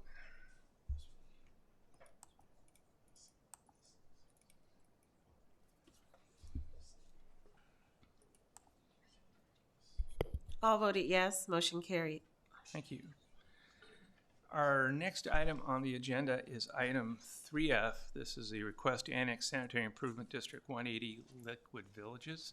Before I turn it to staff for any updates on Lakewood Villages, I am going to recuse myself as I am a resident of Lakewood Village, and I will turn it over to Commissioner Ritz, who is Vice Chair.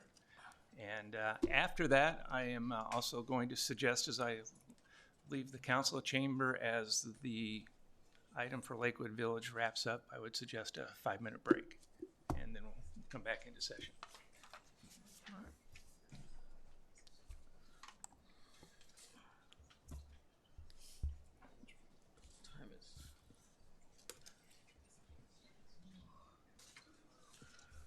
For the record, Mr. Jacobson is leaving the room at 8:09.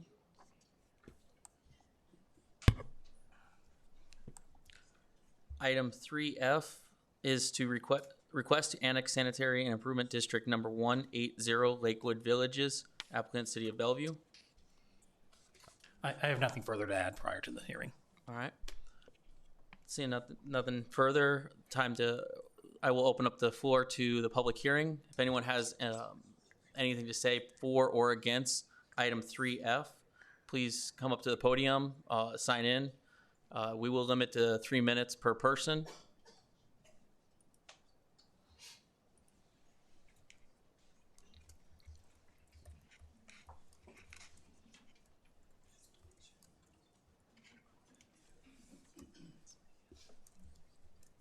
Mr. Chair or Vice Chair, I'm going to say that based on the number of emails I got from Lakewood Villages, I'm assuming a number of you are here for Lakewood Villages.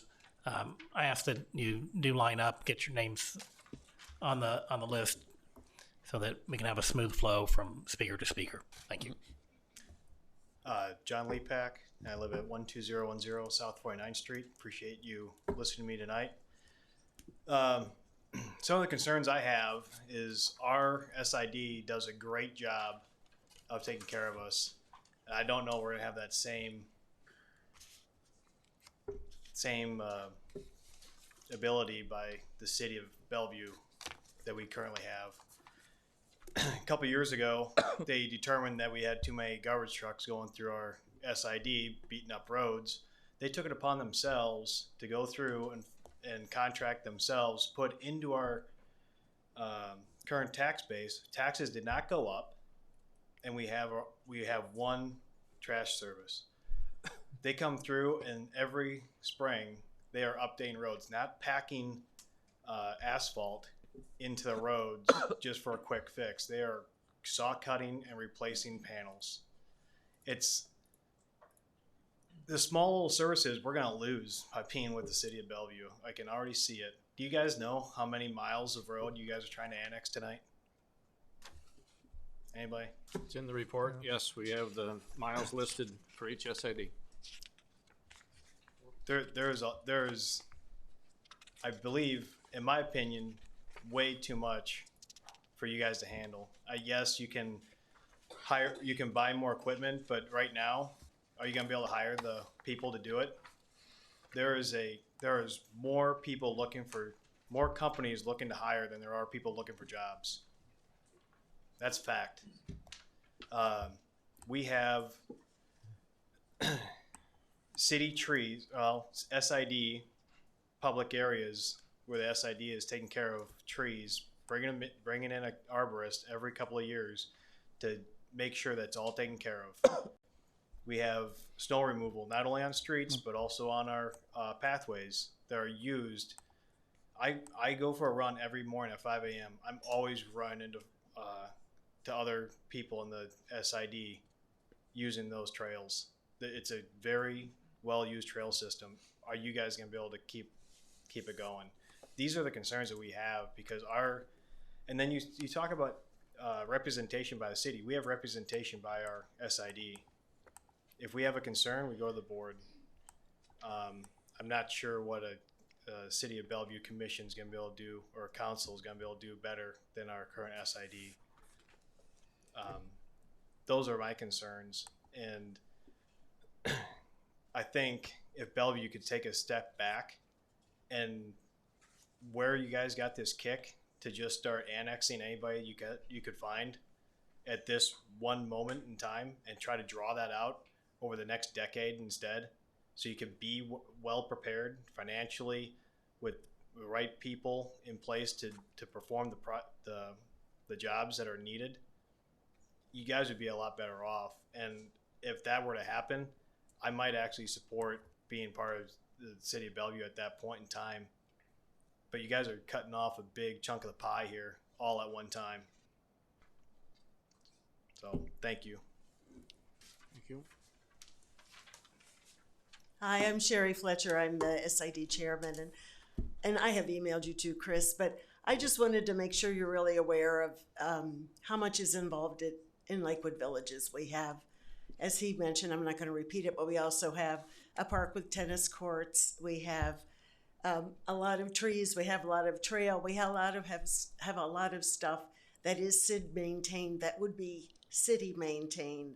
And I just want to make sure you've really examined that carefully to know that you're going to be able to provide the services that are going to be required. Trash cans along the trail would be another thing. I'm just not 100% sure that all of that stuff's been looked at. That was just the point I wanted to make.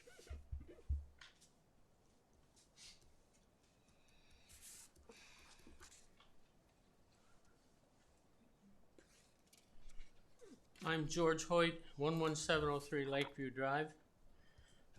I read paragraph 3F the other day. I met with Tammy today and Shirley Harlan. I got quite a briefing on all this, so I understand where we're going, I think.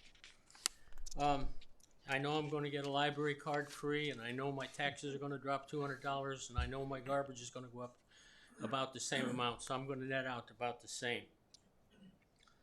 But I have a different question. I'm not opposed to the annexation. I'm not in favor of it. But shouldn't the homeowners vote on this? Shouldn't there be a survey or something, or if you want to really get exotic, put it on a November ballot next year in 2020 if it's to be voted on? Or just a simple survey questionnaire out to everybody, do you want to do this?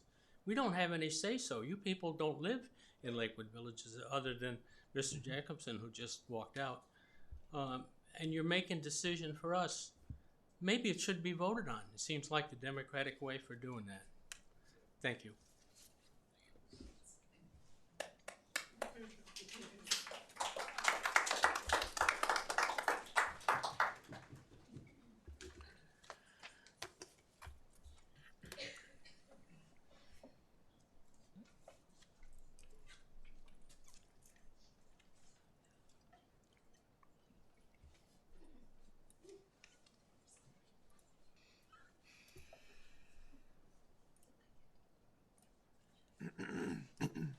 Good evening. My name's Dale Rector. I live at 4910 Coffee Street in Lakewood Villages. I've lived there for about 12 years. I moved a whole mile west to get there. Big trip. It's a wonderful neighborhood, wonderful services by the SID, as has been mentioned.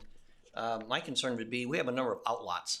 Outlots are those properties within the SID that aren't owned by the property owners. For example, a lot of the areas where the trails goes by, they're maintained by the SID, trees, landscaping. So I don't know what the city will do with outlots. I don't know if they sell outlots to adjoining properties or for those that are, along the trails. I don't know how you handle that. It was mentioned earlier about zip codes. When I first got there, knowing that in the future would be annexed by Bellevue, I went to the postmaster in Bellevue and I said, I went to the desk and I said, if I use 68133 to Bellevue, will I get my mail? And the lady started to give me some negative answer, and the postmaster kind of edged her out of the way and said, absolutely, you can use Bellevue.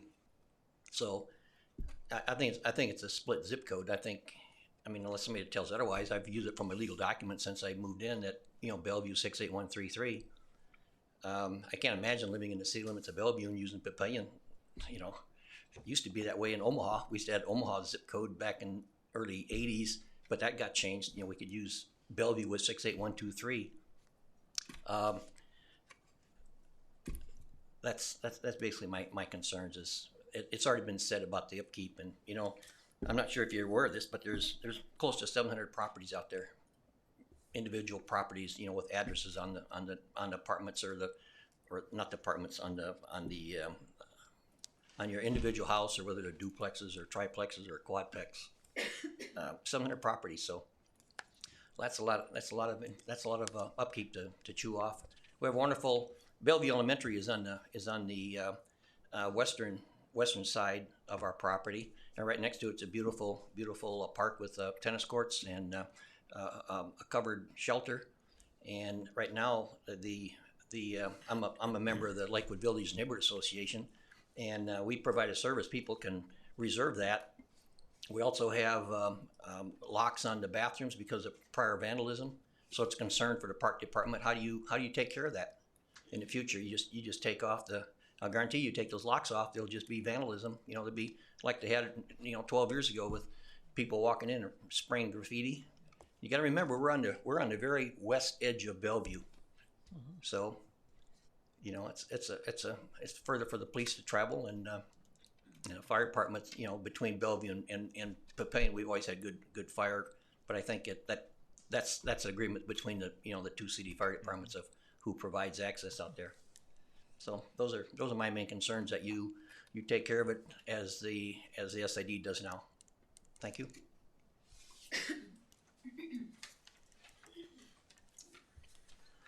I'm Laura Maddock, and I live at 4606 Crestview Drive. And we have a very self-sufficient neighborhood. We pay a lot of taxes to live there. We take care of it. We can't have any better service from anyone. We have snowplows that come down our driveway before 6 a.m. It's just amazing. And we're not asking for help. We're not needing help, and we're not really wanting help. When I moved here from Lincoln, I bought my house within the parameters so that my kid would be Papillion schools. And I know you say those aren't changing, but that will be the first thing that changes once this changes. And I talked to somebody, and they said our property value will go down. It will, being Bellevue over Papillion. You pay a little more to be in Papillion than you do to be in Bellevue. And our taxes are not going to go down, but our house value will. And we all want Papillion schools. When they tried to get Anderson Grove to go to La Vista, we all showed up, and we're still Papillion schools. We bought our house according to the rules and regulations that the government has set up, and we want to stay Papillion and don't want to be annexed. We have great everything. Someone said, well, we'll get the cars off the grass for you. I'm like, we don't have that problem in our neighborhood. We don't need that extra service that Bellevue will provide. We have a great neighborhood. We like it. It's taken care of the way we want it taken care of. We have one trash service. We just don't want to change. And I agree with the other people that have gotten up here. If you're going to take us all on, why don't you ask us if we want to be taken on? Because we don't. I mean, we have top-notch service, and you can't compete with it. Even if you hire it back out, I mean, unless you hire all the same people that we have, you can't get any better than what we have. And we are not interested in being annexed. Thanks.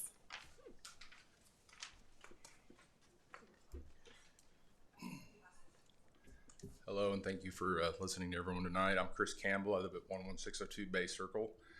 I want to echo the sentiments of a few of my predecessors, one being the valuation of our home. So we're new back to Nebraska as of January. We had an opportunity to look at a lot of different homes in different neighborhoods in the entire Omaha area. One of the reasons we chose to live in Lakewood Villages is because of all the things that have been mentioned tonight. And that's the quality of the landscape, the parks, the family atmosphere, the lake, all those things go with that. So I don't know, so I'm going to ask the question, does the city of Bellevue then have a legal obligation to continue that? My guess is no. My guess is that they'll maintain Lakewood Villages, much like the other neighborhoods in the city, and anything in and above that becomes the responsibility of the homeowner closest to the problem. So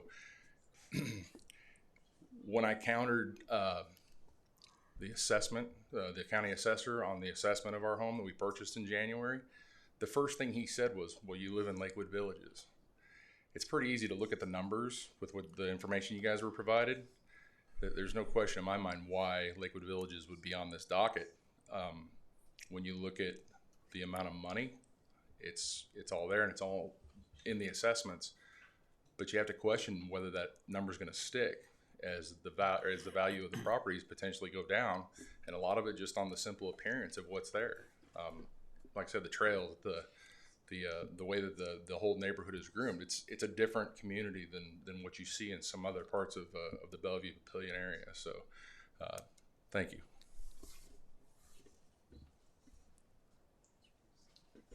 Well, I'm Albert Zeckman. I'm at 4605 Lake Forest Drive, and I just happen to be Leland's next door neighbor, so a little awkward.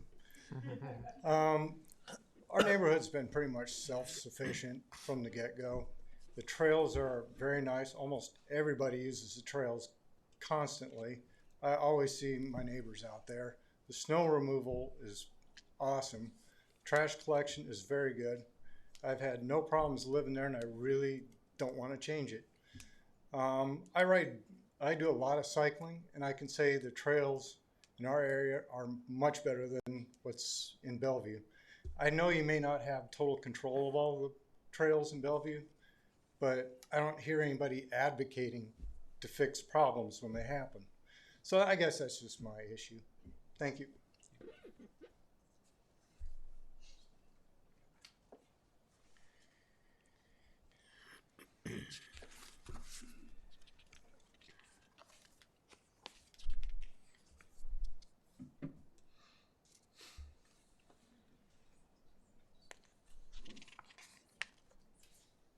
Good evening. My name is Jean Ubalodi, 4714 Lake Forest Drive. I don't really have much to add, except I wholeheartedly agree with what I've heard tonight regarding the annexation in Lakewood Villages.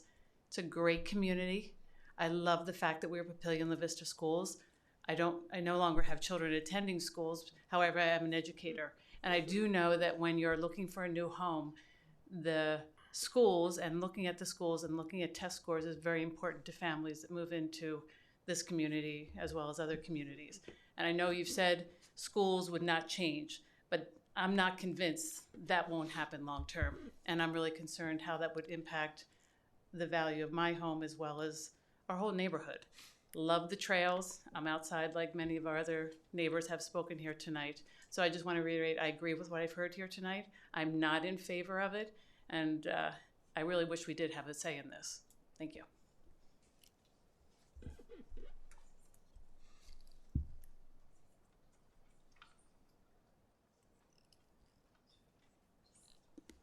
Anyone else that would like to speak in the public hearing before? Okay.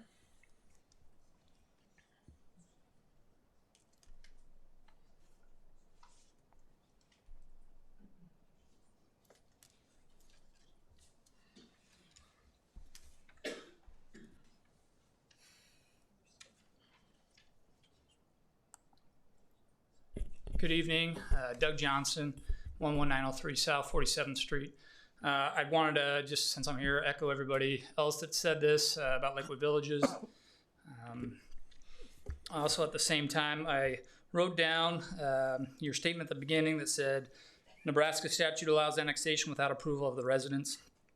I don't know how we get that changed, but I think that's pretty bogus. I think everybody should be able to vote and have a say in what's going on with our neighborhood. My other question would be, since you guys can just take it and have it, what does the city of Papillion have to say about that? Has that been brought up to the city of Papillion? Do they know about this? Since we're right on the border of Papillion and Bellevue, I'd like to know if that's been brought up to the mayor and the city council in Papillion.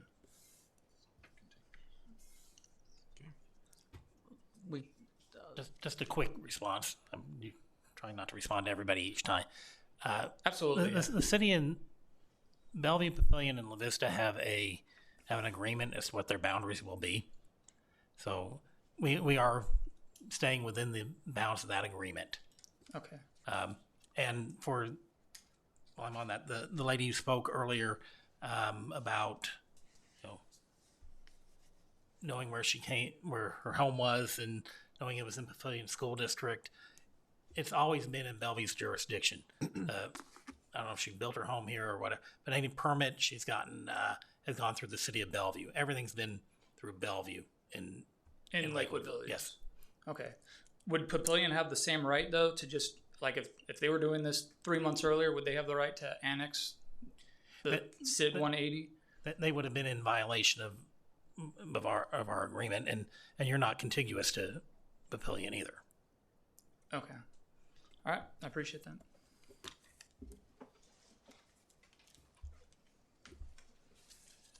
Bob Maxwell, 4714 Coffee Street. And Chris, I think I've been in email contact with you about one of the things that Dale had brought up earlier about the outlots. My property actually backs up to one of the outlots that stretches across 3 or 4 properties where our backyards just go to Windcrest. So that may be something of discussion later on. A couple of the things, couple questions, I guess. One of them was, I heard that if this annexation does go through, you're talking probably 1 November. 1 November's right at the beginning of winter. I do know that it takes some time to get equipment and personnel. So my question would be, do you know if there is a plan to ensure that all of our streets are going to get cleared if there is snowfall, or actually throughout the winter months?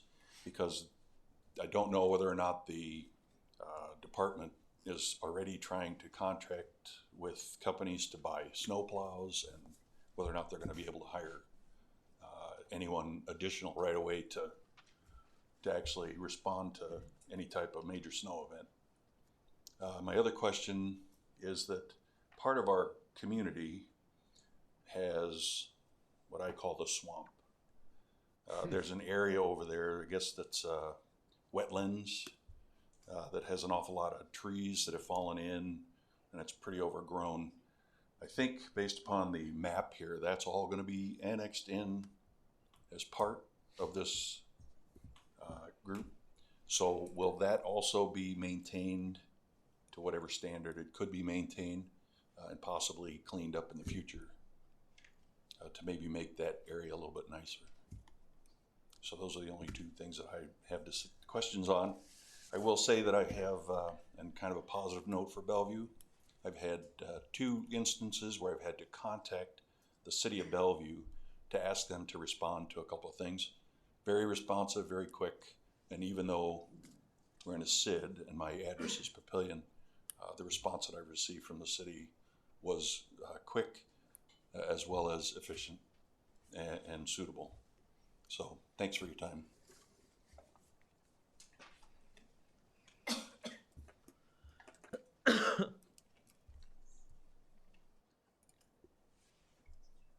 Anyone else wishes to speak? Anyone in the overflow room?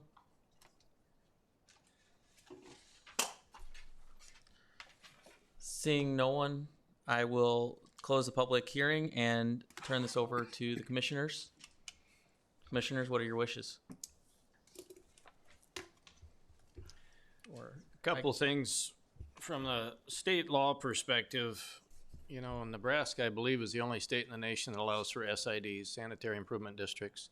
The reason the state adopted this years ago is to allow for orderly growth of communities. And basically what an SID is, it's a municipal entity. It's not set up as a city or a village, but a municipal entity unto itself for purposes of a development.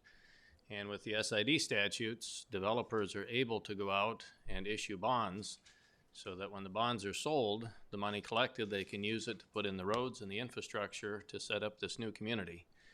Other places, development doesn't happen as quickly or as well because cities normally aren't willing to front the money to put in sewer and infrastructure and roads, so you get unorderly development. Nebraska developed this many years ago. The only counties I'm aware of that use it are Sarpy County and Douglas County. Lancaster County does not use it. Most of the rural areas, to my knowledge, do not use it. If you look back, a side note, back in 09 and 10 when the economy went bad, the state of Nebraska was #1 in the nation for the amount of municipalities that went bankrupt.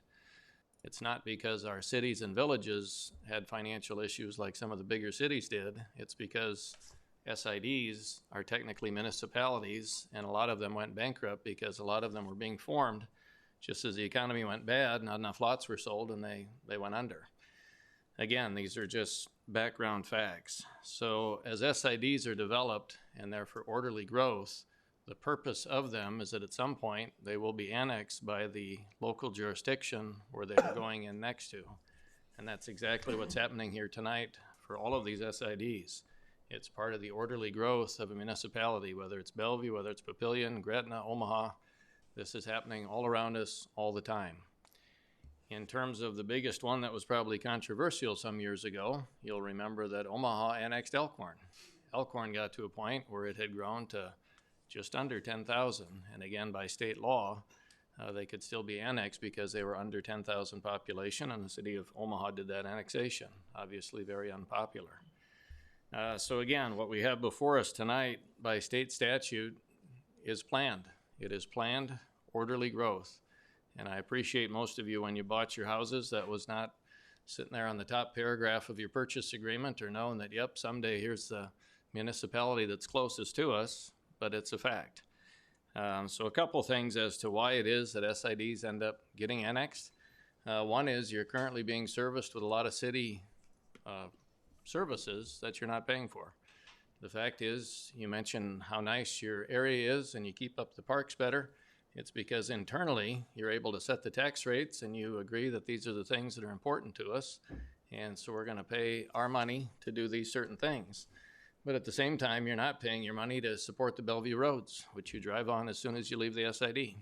And you're not paying your money to do some of the other services that Bellevue provides. So again, part of why your taxes will go down is because the city is probably not going to provide those services to that same level. And one of the things in terms of questions that have come up and some of what the other SIDs have done, to the extent you want some of your parks maintained in a certain way, your bathrooms maintained in a certain way, the HOAs can take some of them over with an agreement with the city. It's up to you to decide that with the city. But if some of those things are important to you, that these are things that are unique to our area, and you want to take them on, approach the city and see if you get an agreement to that effect. I guess, Mr. Shuchek, that's happened with some of the prior SIDs that have gone before us, that if they like certain things about them and they're either worried the city won't maintain them the same way, they make an agreement, and again, your HOA can take on Commissioner again, Ackley, if I may. So actually, just, the hearing, the public hearing is closed unless somebody wants to reopen it to. I'm sorry. Do I have a commissioner that wants to reopen public hearing to hear that? I mean, yes. Thank you. Okay. Thank you, sir. So just as the developer that was here before us, you guys questioned them. Are you ready for this development? Have you looked into everything that you can see that you're going to be undertaking with this action? There's no different here. And that's what we're doing. We're not saying we like it just the way it is, so leave us alone. That's part of it. But the other question is, are you guys ready for this? Do you guys really understand what you guys are trying to incorporate with these 9 annexations? That's a big number for the city of Bellevue. They have almost 6,000 residents. That is what we are trying to do as responsible citizens with our properties, to make sure that if we're being annexed, we want to make sure we're being annexed responsibly. And I just want you guys to go in with that in your mind. I appreciate your time. Thank you. Can I respond to that? Yes. Since right after we'll close the public hearing, you can. Can you restate your name one more time for the record? John Lepak. John Lepak. All right. Thank you. Just quickly, as Mrs. Kane mentioned earlier, we're just an advisory board, so we have to go on the staff recommendation. They've done the research. They've forecasted all of this. It may not be all new equipment this year. They said it might be the county that still does your guys' roads next year. We don't know that. We're just the advisory committee. They have that all figured out, and they're telling us they recommend bringing it forward. That's really what we're looking at. We're not in those weekly meetings. We're not part of those conversations. So we have to go on the fact that the staff, the mayor, the elected officials say they're ready to do this. And that's kind of what our role is then, is to say yes or no. I guess just a couple other comments. Again, certainly not a popularity contest for me sitting here. The school district comments that have come up repeatedly. Again, Northwest Bellevue was annexed 25, 30 years ago. Other pockets have continued to be annexed. That all remains Omaha School District. Those boundaries were set by an entirely different jurisdiction, and annexation and the municipality that takes care of the other infrastructure does not cross paths with the jurisdiction that does the schools. So again, the Papillion School District continues in that area, but as Mr. Shuchek said, it's always been in Bellevue's zoning jurisdiction and now would become part of the city of Bellevue if this goes through. So the concern on the schools, unless there's some trade between them, which in our modern times, it is shocking for any municipality to agree to give up any kind of power or taxing authority that would have, it would surprise me tremendously if that would occur. So again, I would just alleviate some of those concerns. Final thing, one of the reasons annexation also occurs with SIDs, it takes away duplication of services. The prior group talked about geez, we currently have the county, now you're gonna have the city coming down, we're crossing services, whatnot.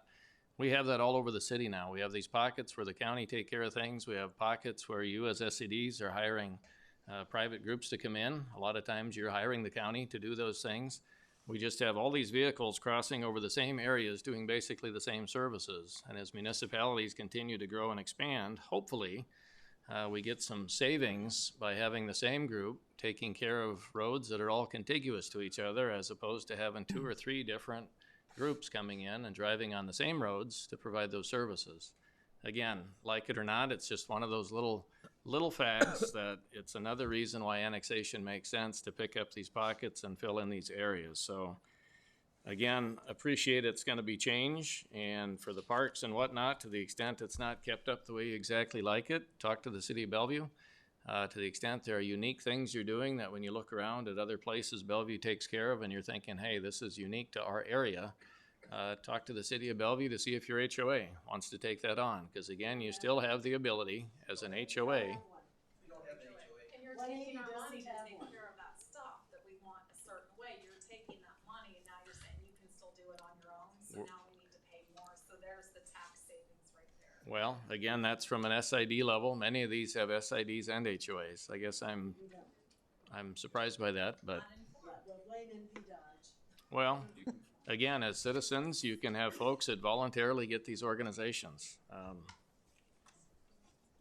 So, from what we're seeing, the package provided, again, from a City of Bellevue perspective, this is orderly growth. This would be a natural extension of the city, and they're telling us everything is set to be picked up in terms of the maintenance and all of that. And that's what our recommendation will be based on. So unless there's any other comments or questions, I guess I'd be prepared to make a motion. I did have one comment. So I was a 9-month citizen of Lakewood Villages. I had a house being built. So we moved into a rental property there. Love it. Have 2 young kids. Parks are great. But I know we paid a fee in order to get a code to the bathroom. Who did that fee go to? That's what I'm asking. If there's not a homeowner association, who did my fee go to? We have a neighborhood association, and so you may have paid to join, but the fee is available to every resident because our taxes pay for the. It's Right. 15 now, but it was 25. Right. So, yeah. so that would be an opportunity for that group, whatever you call it, maybe not be an HOA, neighborhood association, to go work with the city prior to the city council and come up with a solution or a way that, hey, we still want to pay this $25 fee or $15 fee or whatever it is to help offset some of the things if the city isn't doing as good a job. I agree the trails were awesome. The gentleman talked about the swamp area. I mean, there's a lot of work to do in there. I understand that. So That's maintained by the Corps of Engineers, and you can't do anything with it. It's a wetland. So I would assume that wouldn't change. I would assume that they would continue not that. change. So, and I assume you're aware of the dump. Yeah. Okay.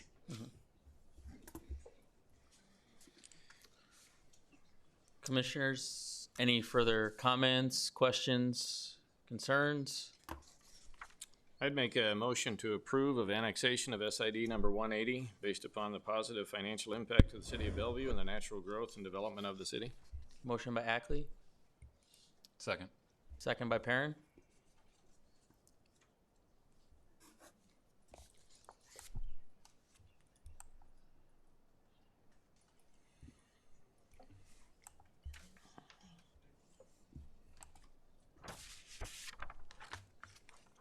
All voted yes, motion carried.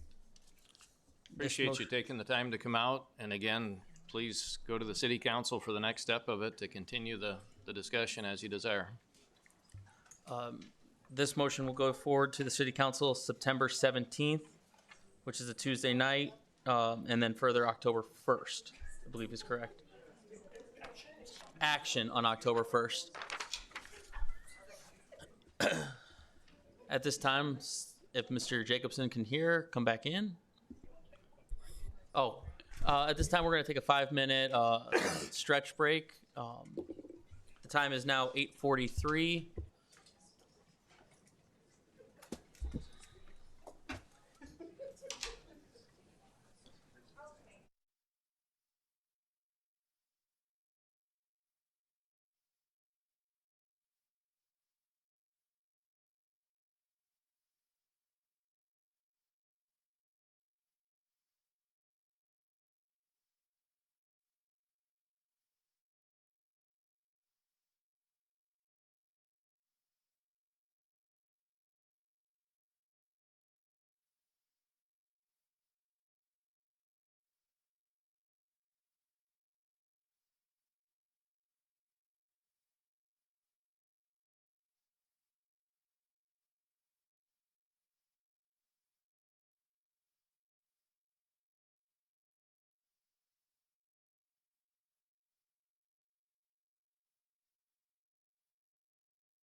It is 8:50. We are now back in order. Bellevue Planning Commission. The next item on our agenda is item 3G, the request to annex Sanitary Improvement District 208, Sunrise, phases 3 and 4, City of Bellevue. Mr. Suchek, any specific? No. No, great, thank you. I will open the public hearing up for SID 208. Those wishing to speak either for or against, please sign in, and it might be up on the podium, sir. Please sign in and state your name for the record. And if there's others, feel free to kind of queue up.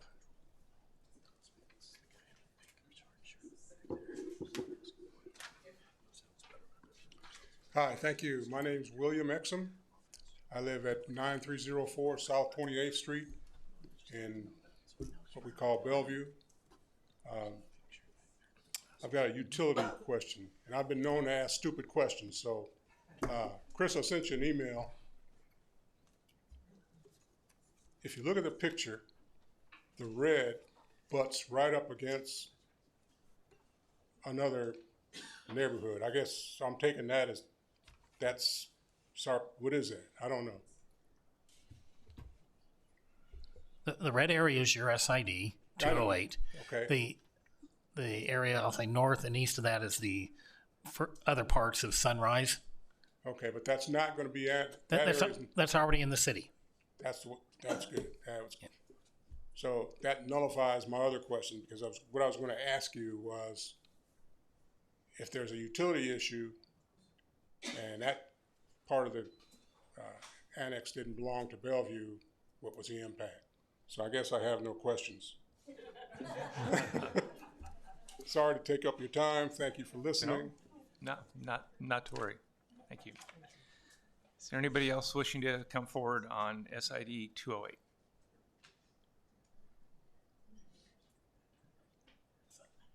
Okay, we have one.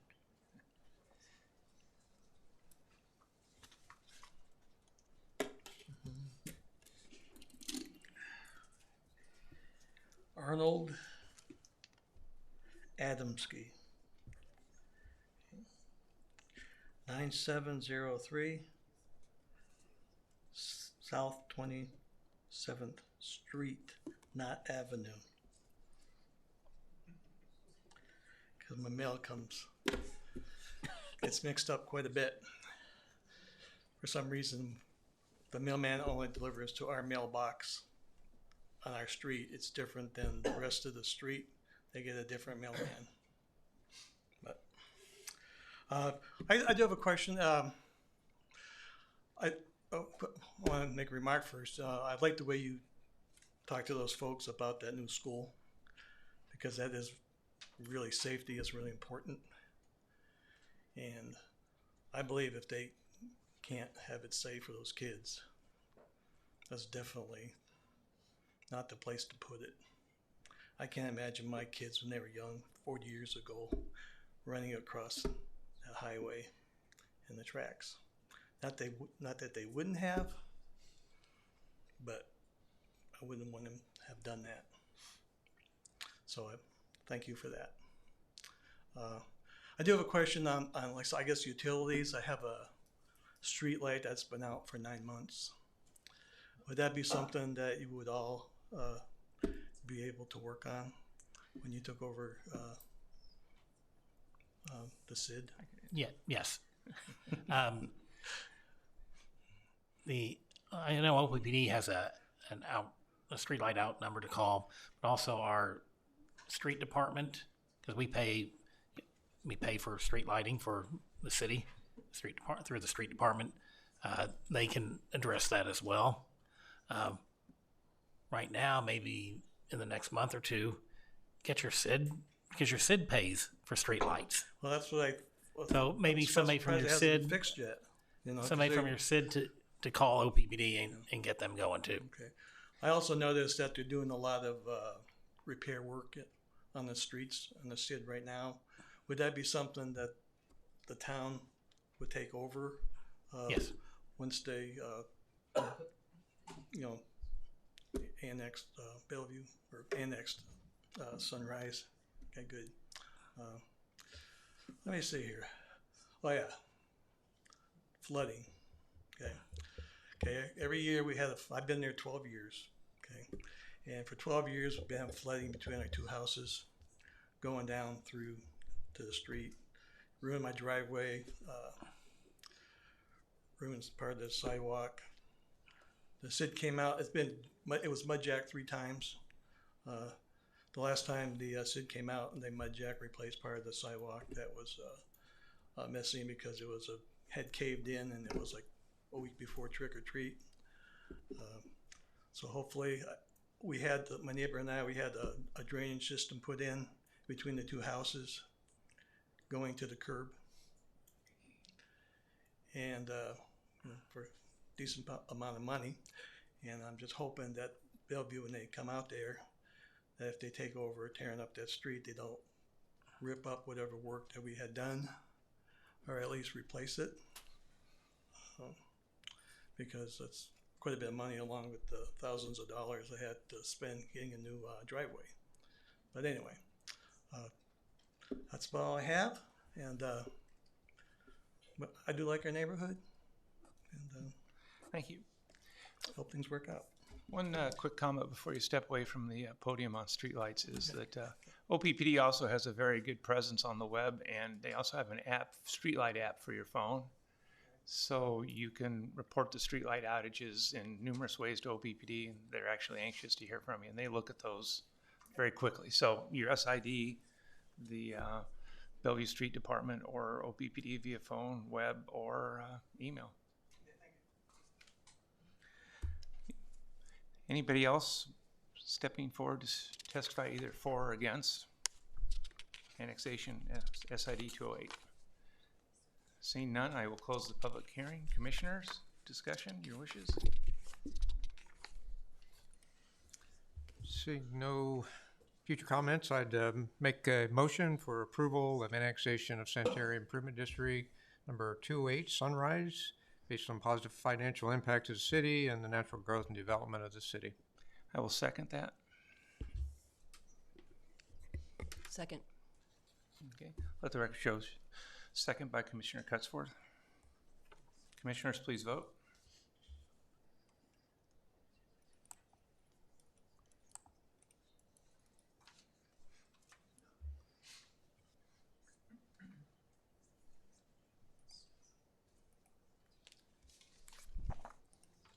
All voted yes, motion carried.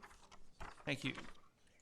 The next item on our agenda is item 3H, request to annex Sanitary Improvement District 215-215, Piper's Glen, applicant City of Bellevue. Chris, any specific items on SID 215? I did mention earlier the email we had is from an Oswald Medley regarding this annexation. Thank you. I will open the public hearing. Is there anybody wishing to testify on this item? SID 215, sign in if you would, state your name. If there are several people, it's we can queue up and get the clipboard to the side table as well.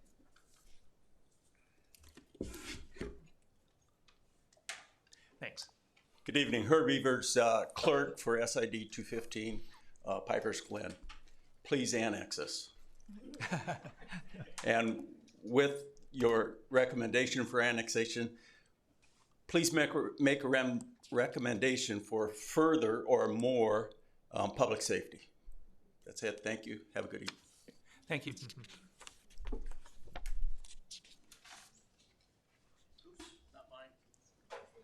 Hi guys, me again. Sorry. You had mentioned your name. I'm sorry, Phil Eason. Okay. 13809 Kelly Drive, and I'm in this in the Piper's Glen annexation. You had mentioned that all the services, as far as snow removal, trash collection. What else would we talk about? Police would stay the same, or in your opinion, improve. I think that's a good thing. Those things considered for our community. I don't believe the properties, correct me if I'm wrong, but will the properties be reassessed because of an annexation? Shouldn't be, should they? Shouldn't be, Isn't we're all that part of the same county. County does that, correct? Yep. Okay. So it shouldn't affect property values, really? Property taxes should be the same or maybe a bit lower. The only one question I do have though is why is the golf course being annexed as well? The two lots that are part of the golf course are not in the SID. They are on our group for the last item on the agenda. I don't know if you were in here earlier when I mentioned we had 5 lots that are adjacent. Yeah. 2 of those lots are the golf course lots. So the golf course. So they is will in be the part of the annexation. at the end. Okay, very good. Yes. Very good. What's the city's policy on rodent control and weed control? Is it stronger than the county's, I hope? I don't know what the issue is on rodent control. Or varmints, whatever. I guess I'm not aware of a city policy We on seem it. to have a lot. I live right next to the golf course, and we seem to have a lot of issues with. They do a terrible job of controlling their weeds, and nothing seems to get done about it. I don't know if that's a county or city issue. Well, I wouldn't know how to address it. I would hope that the city could make some improvements there. Upon annexation, it can be a city issue, and you call the code enforcement office. They'll go out there and they can give people notices as far as weeds and whatnot. Okay. There's another rectangular, kind of a double box on the west side there, or on my left, that is not included. Is that also included in another area, annexation area? And just kind of wondering if it was, and if not, why not? The Schneekloth property? Yeah. It is not included at this time. Why not? With this group and the last group, we were looking at areas that had been developed with the SIDs. I know you're gonna. Contrary? We only went after the unincorporated areas that are somewhat developed. You know, like I said, you got golf course development there. You've got the house over on Fairview Road that's a single lot. Where? It's the only house on the south side of the street on Fairview Road before you get to the freeway. Kind of out in front of the apartments. That's not in the city. That's part of the thing tonight. It's not on Fairview and 25th. Yeah, she's highlighting it there. Oh, I'm sorry. So, okay. So what we did with this group is looked at the SIDs, which are developed areas, and then this handful of other lots that are adjacent to the city limits or will be adjacent to city limits if these are approved by the council, that have already had some sort of development on them. We did not go after. That's not consistent, though. We did not go after large unincorporated areas this time. Okay. All right. I'll accept that.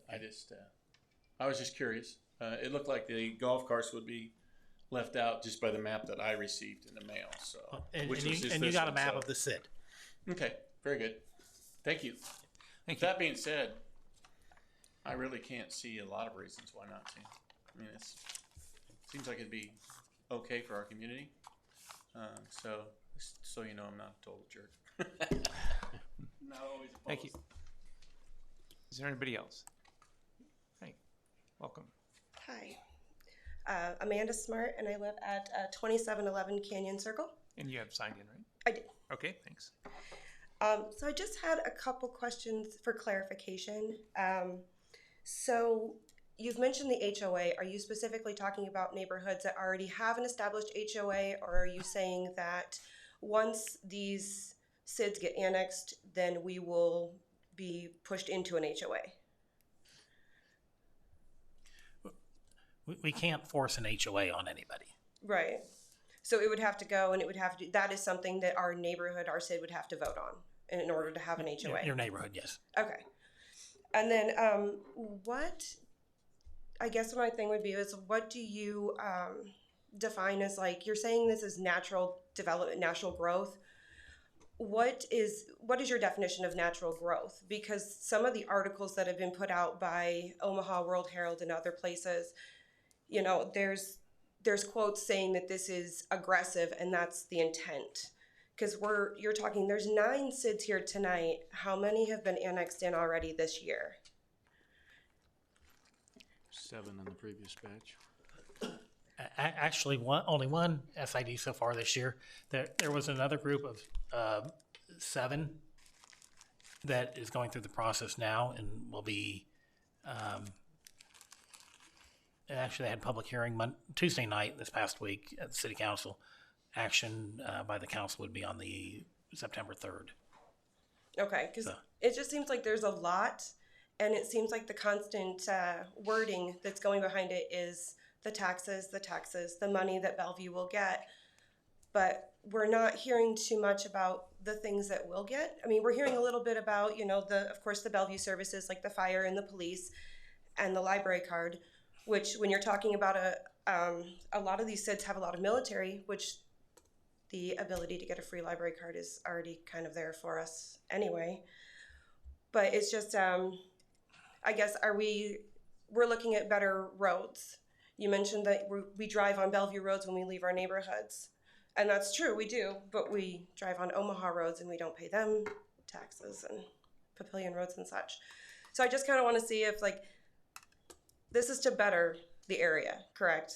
This isn't just about, you know, dollar signs and more people put in Bellevue. This is about looking out for everybody. It's about making, I'll say, one community, rather than, as Mr. Ackley said earlier, you know, each SID is its own really separate government entity. They're a subdivision of the state. It's about bringing a community together is one of the things that the mayor has talked about, making, you know, Bellevue one. And the city will be providing services to you. Your taxes or your tax levy should go down. So. Okay, that's all I had. Thank you. Is there anybody else? Seeing no one coming forward, I will close the public hearing for SID 215. Commissioners? If there's no other comments or discussion, I'd make a motion to approve annexation of Sanitary Improvement District 215 Piper's Glen based on positive financial impact on the city and the natural growth and development of the city. Second. Motion by Arnie, second by Casey. Thank you. Commissioners, please vote.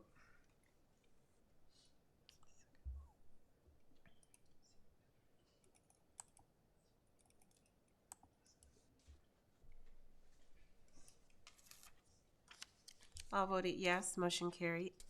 Recommendation will go to the City Council on September 17th. Our next item is a request to annex SID 242 Cedar View. Chris, any specific application and comments on this 242? As I mentioned earlier, we did have a letter email from Lisa Reck, 703 Cedarview Lane, in support of the annexation. Okay, thank you. I will open it up for public hearing. Is there anybody wishing to speak on SID 242, either for or against annexation of? Seeing nobody stepping forward, we will close the public hearing. Commissioners, your wishes. I'd make a motion to approve based upon positive financial impact on the city and the natural growth and development of the city and the approvals with regard to SID number 242 Cedarview. Second. Motion by Ackley, second by Kane. Commissioners, please vote.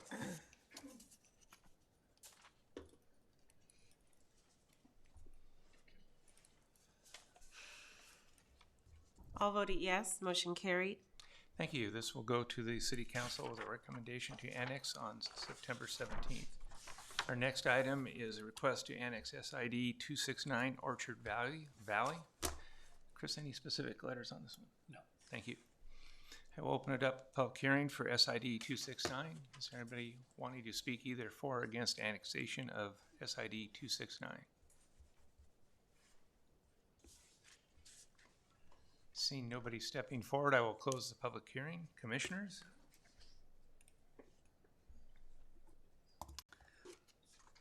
I make a motion to approve the annexation of SID numbers 269, Orchard Valley, based on the positive financial impact on the city and the natural growth and development of the city. Thank you.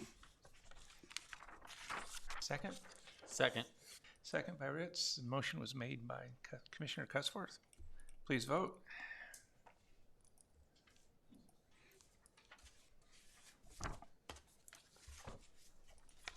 All voted yes, motion carried. Again, this will go to the City Council on September 17th. The next item on our agenda is actually item 3K, Annex Sanitary Improvement District 279, Spring Creek. Anything from additional? Nope. Okay, I will open it up for public hearing, SID 279.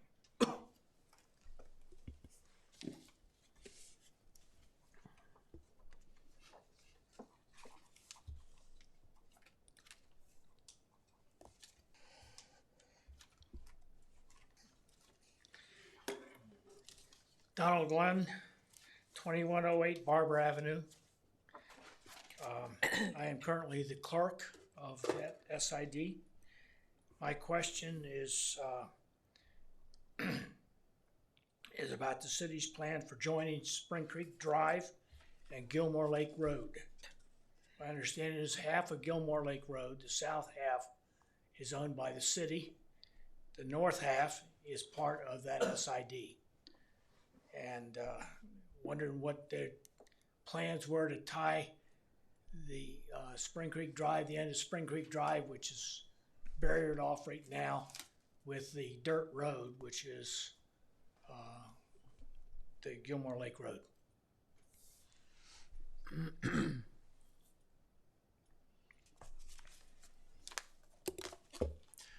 Well, upon annexation, naturally, all of that would become city street. Okay. The SID was supposed to have done that years ago. It was part of their subdivision agreement. After so much time passed, our city attorney said that that was no longer enforceable, the agreement for the CID to do that. So if it gets done, I don't know that there is right now a plan to do it. But after all the annexations are completed, the departments, or the street department in particular, will look at things that need to be done. And if it's deemed as something necessary, it'll be put into our 6-year road plan. It was also part of the Spring Ridge subdivision agreement that's developing north of you, but that comes around to the east. Before they build on that part to the east and around the VFW, that road has to be done. That road has to be constructed, yeah. Yeah. Improved, yes. Improved, okay. My memory is that like phase 3 or 4 for the areas behind them? Yes, there are several phases to Spring Ridge, but. Okay. This is not my first rodeo. I was in Quail Creek and was annexed by the city, moved to Spring Creek, and now we're going through it again, so. Coincidence, Mr. Glenn? Say again? Coincidence? No. Thank you. Is there anybody else that would like to testify for or against on SID 279? Seeing no one stepping forward, I will close the public hearing. Commissioners? We'll make a motion for the approval of the annexation of Sanitary Improvement District 279 Spring Creek based on positive financial impact to the city, the natural growth and development of the city. Second. Motion by Mr. Casey, second by Kane. Please vote.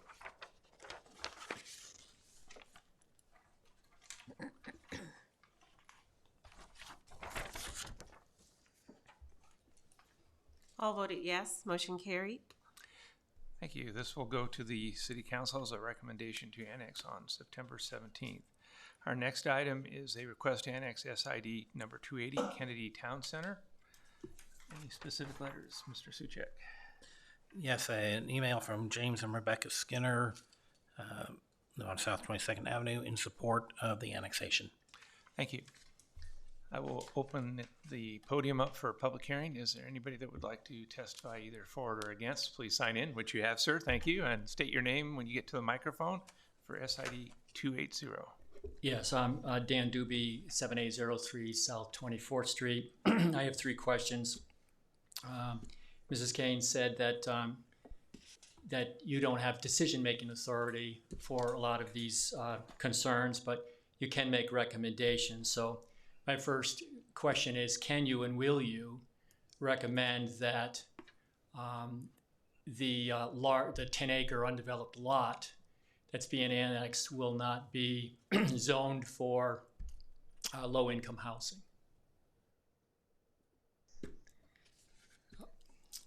If you want to address that after you close the public hearing. My second question is, Mr. Aroney said that as part of the orderly growth, that they've already earmarked, I think you said $500,000 to accommodate some of these extra burdens that are coming on.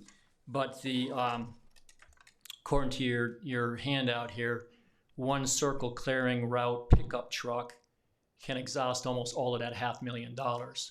So when you made that comment, were you talking about for SID 67 only, or are you talking about the $500,000 for all 9 of these SIDs? Because it seems like one truck's going to suck up that amount you have budgeted. That was the street department's report for all of the SIDs.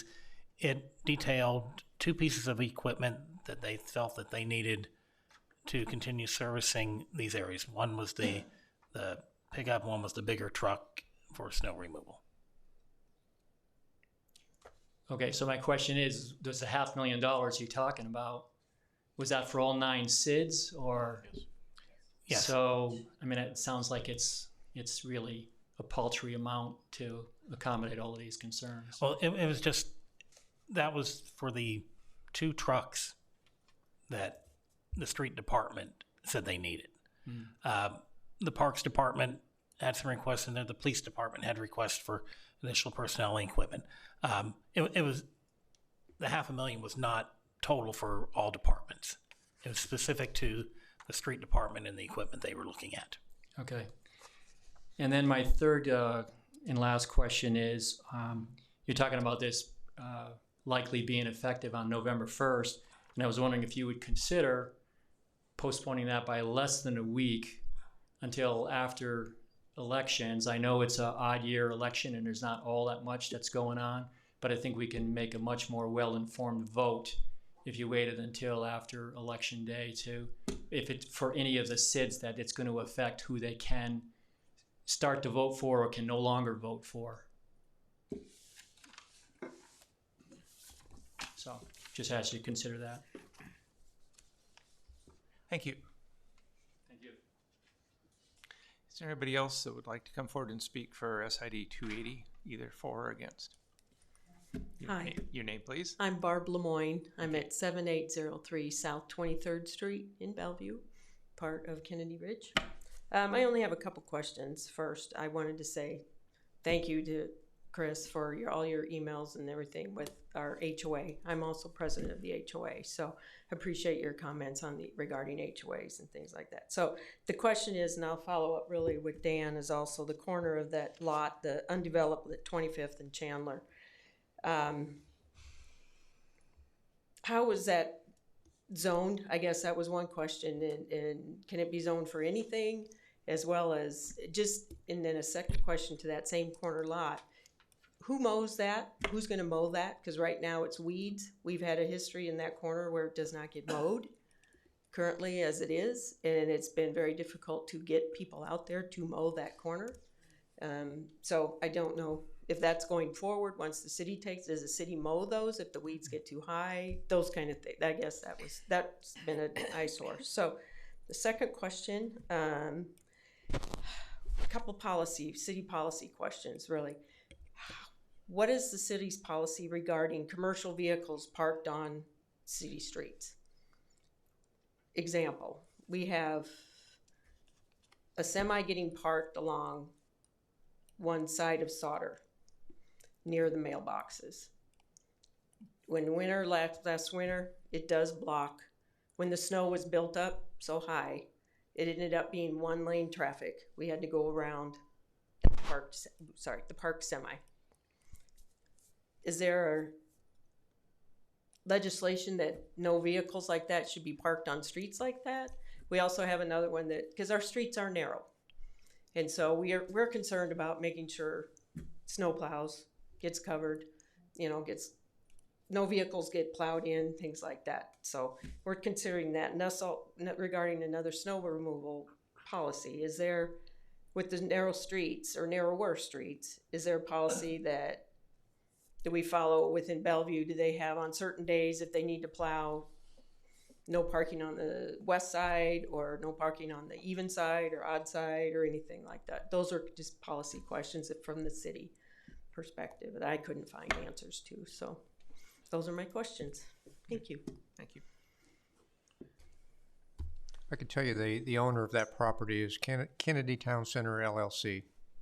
Okay, thank you. I'll get a question when we're done here. I'll further explain when we're done here. Okay. Everybody gets done speaking. Okay, Great. thank you very much. Appreciate it.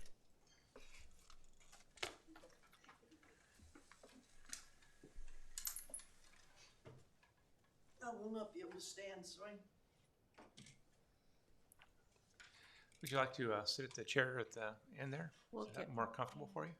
We're gonna get a mic for her. We're gonna get it. Oh, all right, okay.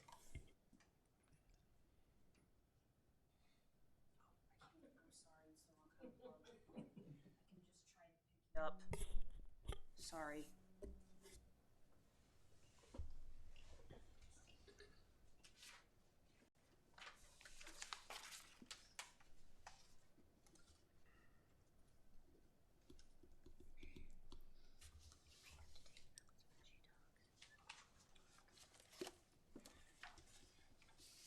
Would you like to sit here and use this mic? I will pull a chair up for you.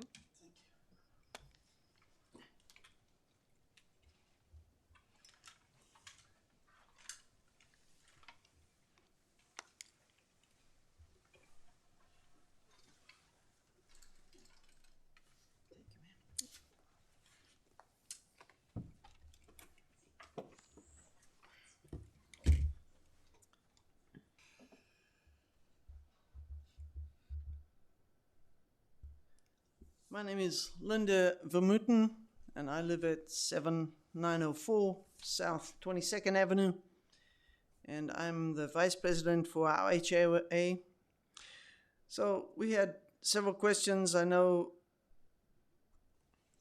I've heard a lot of the same questions tonight, and it appears that this council really doesn't show any concern for the individual property owners, because all the concerns that have been raised, it would appear that this council is just a rubber stamp for the city, because you have, regardless of what the individual property owners have to say or the questions that we have to ask or the HOAs have to ask, it's discounted, and most of them are passing unanimously in the favor of the city. I would like to know what specific benefits we gain that we don't already have. I mean, we have excellent snow removal this past winter, a bad winter in our area, and that was done by the county. We already have good sewer system by the county. So it doesn't appear that there's a lot of benefit to the individual property owners from this. I would like to echo the words of what was said before. Can this not, at least a survey be taken of the individual property owners? Because obviously we can see the dollar signs that the city's looking at. That's all they're looking at, really, as opposed to looking at people and their concerns and HOA's concerns and SID's concerns. It doesn't appear that we are being heard. It appears that this is just a formality tonight, that you really are not interested in what the individual property owners have to say, from whom you're going to generate this vast amount of income. But it doesn't seem like there's a lot of benefit to the property owners. Also, we know that if it's annexed, I know they say that the property taxes will go down, and that's not normally the case, because once the city gets in, then they want to raise, they got to generate more money. The only way they're going to generate more money is to increase taxes. So that's a great concern to the residents in our HOA as well. This council has not got a very good reputation with us because you continue to surround our township with businesses, which only further increases the crime rate in our area as well as depreciate the properties.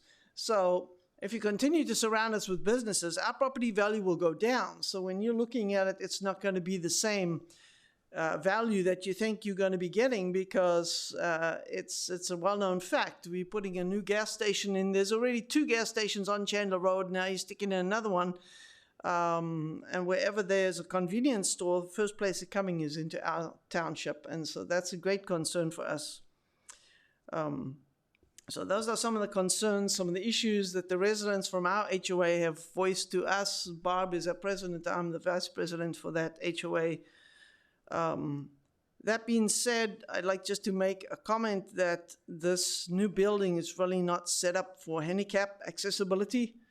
The handicap accessible door was locked tonight when we got here at 7, and there's really no way to get in. Most of the doors open the wrong way. If you're handicapped, you're walking on a walker, they open, you have to open up. So to try to back up when you're trying to open those doors, it doesn't feel that it is really in ADA guidelines and considerations for people that are handicapped or in wheelchairs or on walkers, etc.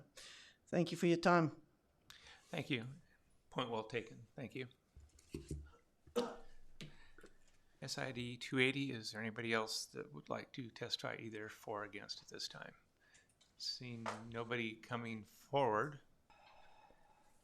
I will close the public hearing. Commissioners. Can I speak? Mr. Suchet. Okay, to answer some of the questions, the property on the corner is currently zoned for apartments. When a development comes in, we do not look at who's living in them. It's the type of development that the Planning Commission looks at. And again, it is already zoned for apartments there. I can say I'm not aware of any election happening this November. Anybody else? So I'm not sure where we would go there. As far as the again at the corner lot mowing, if it is covered with weeds, our code enforcement department can take care of that. Cite the owner. One of the problems you have now is being in the county. The county doesn't do code enforcement. So you get this kind of catch-22. You're not in the city limits, so the city doesn't do code enforcement on that property. You're in the county, the county doesn't do it either, just because of the way their regulations are set up. So if the council approves the annexation, you can start calling code enforcement on that area. What they do is they will give a notice. The owner has so much time to get it done. If they don't do it, the city will go out and mow it and put a lien on the property. Additional times during that growing season, they don't have to do the notice that they did before, the initial notice. They can go out and mow it, just without having to wait for the property owner to do that. The semis or whatever that's on the street, the city does have regulations regarding the length and width of trucks that can be parked on this public street in a residential area. Again, as a code enforcement can take care of that. The city does not do the odd even snow days. And we rarely even declare a snow emergency. And usually when they declare a snow emergency or something like it, it's primarily for the Old Town area where a lot of people don't have driveways. They ask people to stay off the street. Everybody in your neighborhood obviously has driveways. I don't know if, you probably, some of you have extra vehicles, yes, that don't all fit in the driveway during a snow event. But, and that's kind of typical where it is everywhere. Just try to keep vehicles off the street as much as possible for that initial snow plowing. As far as taxes, Ashley, your SID is the big winner tonight. You have the highest SID levy of any of the ones we're looking at the 90 cents plus the fire district that's going away. So you'll see a considerable drop in that portion of your tax bill. Again, as I mentioned earlier, we don't know what your valuations might change or other jurisdictions that tax what they might do, but the portion attributed to the city, the SID and the fire district is considerably less than what the SID level is right now. As far as development around the area, that has all been zoned commercial since the Kennedy Town Center was developed. You should expect commercial development around there, other than the residential, multifamily residential immediately north of you. The rest of the Kennedy Town Center that hasn't been developed yet is zoned for commercial use. So I think you can expect that to happen, hopefully sooner than later, because it is zoned already commercial use. Benefits, I know we've talked about this before, or it's been mentioned before, being part of the city, city services. I don't know what more to say. The administration feels that we're bringing everybody into the community, making it one big community. You'll have the chance to vote. If you don't like it, you'll have a representative to talk to. And it sounds like from a couple people, just even the code enforcement will be a big advantage to you. So, Thank you. Commissioners, comments? Question for staff. Chris, if I remember right, this is actually an interesting case study because this used to be annexed in the city and then they de-annexed it to create the SID. Isn't that correct? Yes, it is. So it was originally annexed because they were going to do a redevelopment plan and a TIF project. Yeah, so again, there was a lawsuit about that, so the TIF went away. They decided, well, if we can't do TIF, we need to do an SID. So it was detached, yes. So this is an example of why SIDs are allowed under statute. It was not being developed without having the ability to have the bonding authority to get out there, sell the bonds, and then install the roads and the infrastructure so they could start to sell the lots. Part of it, I think their issue was timing. They were doing that just before the economy crashed. I think ownership changed hands somewhere around that 08, 9, 10 timeframe. And ultimately, you've got the new housing development there on the southwest corner developed. You got the car lots that bought along Highway 75. You've had the 55 plus development went in. You just got the gas station going in. Again, there's been prior applications for that 10 acres on that northwest corner. Ultimately, I believe they backed out of the purchase. But again, this to me is a case study as to how SIDs ultimately help development, and then for better or for worse, it's under the statutes. Cities, once it's developed and the bonds are paid to a certain point, it becomes the natural growth that the city takes it over, and that's, again, a good case study here. Ms. Van Mooten and others tonight that have spoken, if we only listen to the voices that were here in front of us, the vast majority of times the only people that show up at hearings are those that are opposed to something. And ultimately, we're here to represent the other 50,000 members of this city that are currently paying for 25th Street and Chandler Road and other areas. And if everybody in the city were to vote on whether your SID should be part of this development as opposed to just those that are here in the hearing, I don't know how that outcome would be, but you would have a lot of other voices saying, yes, why aren't they helping to pay for those streets? Why aren't they helping to pay for other things that we are? So I appreciate your perspective, but it is more than just asking a poll of those who live there. So with that said, unless there's other questions or comments, I'd be willing to make a motion. I would move that SID number 280, Kennedy Town Center, be annexed into the city based upon positive financial impact on the city, the natural growth and development of the city. Second.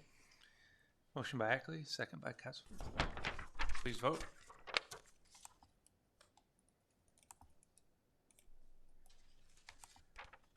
All voted yes, motion carried. Thank you.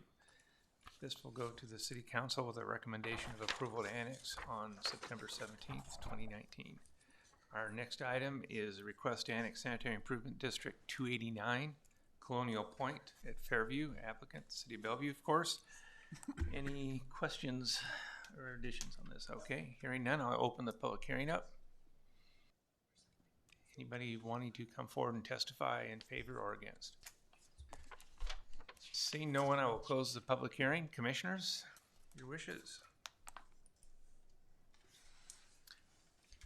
I make a motion of approval for Sanitary Improvement District 289, Colonial Point, based upon the positive financial impact on the city and natural growth and development of the city. Second. Motion by King, second by Perrin. Commissioners, please vote.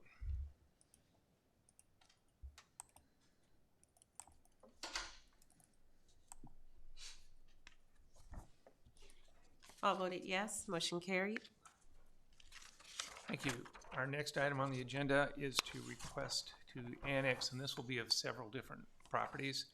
Annex Lot 156, Piper's Glen, Lot 352, Oakhurst, Lot 336A2A, Pleasant Hill or Martin subdivision, Tax Lot B1B, located in the northeast quarter section 6, Tax Lot 1B, located in the northeast quarter section 15th, and all in Township 13 North, Range 13th East of the 6th Prime Meridian. Did we have any specific comments to this, Mr. Suchek? No. Okay, thank you. On these properties, is there anybody that would like to come forward and testify either for or against? Seeing nobody coming forward, I will close the public hearing. Commissioners, your wishes, discussion, motion? I'd make a motion to approve annexation of these areas as specified by the lots based upon a positive financial impact on the city and the natural growth and development of the city. Second. Motion by Ackley, second, was that by King? Yes. This is, thank you. Thank you. Please vote.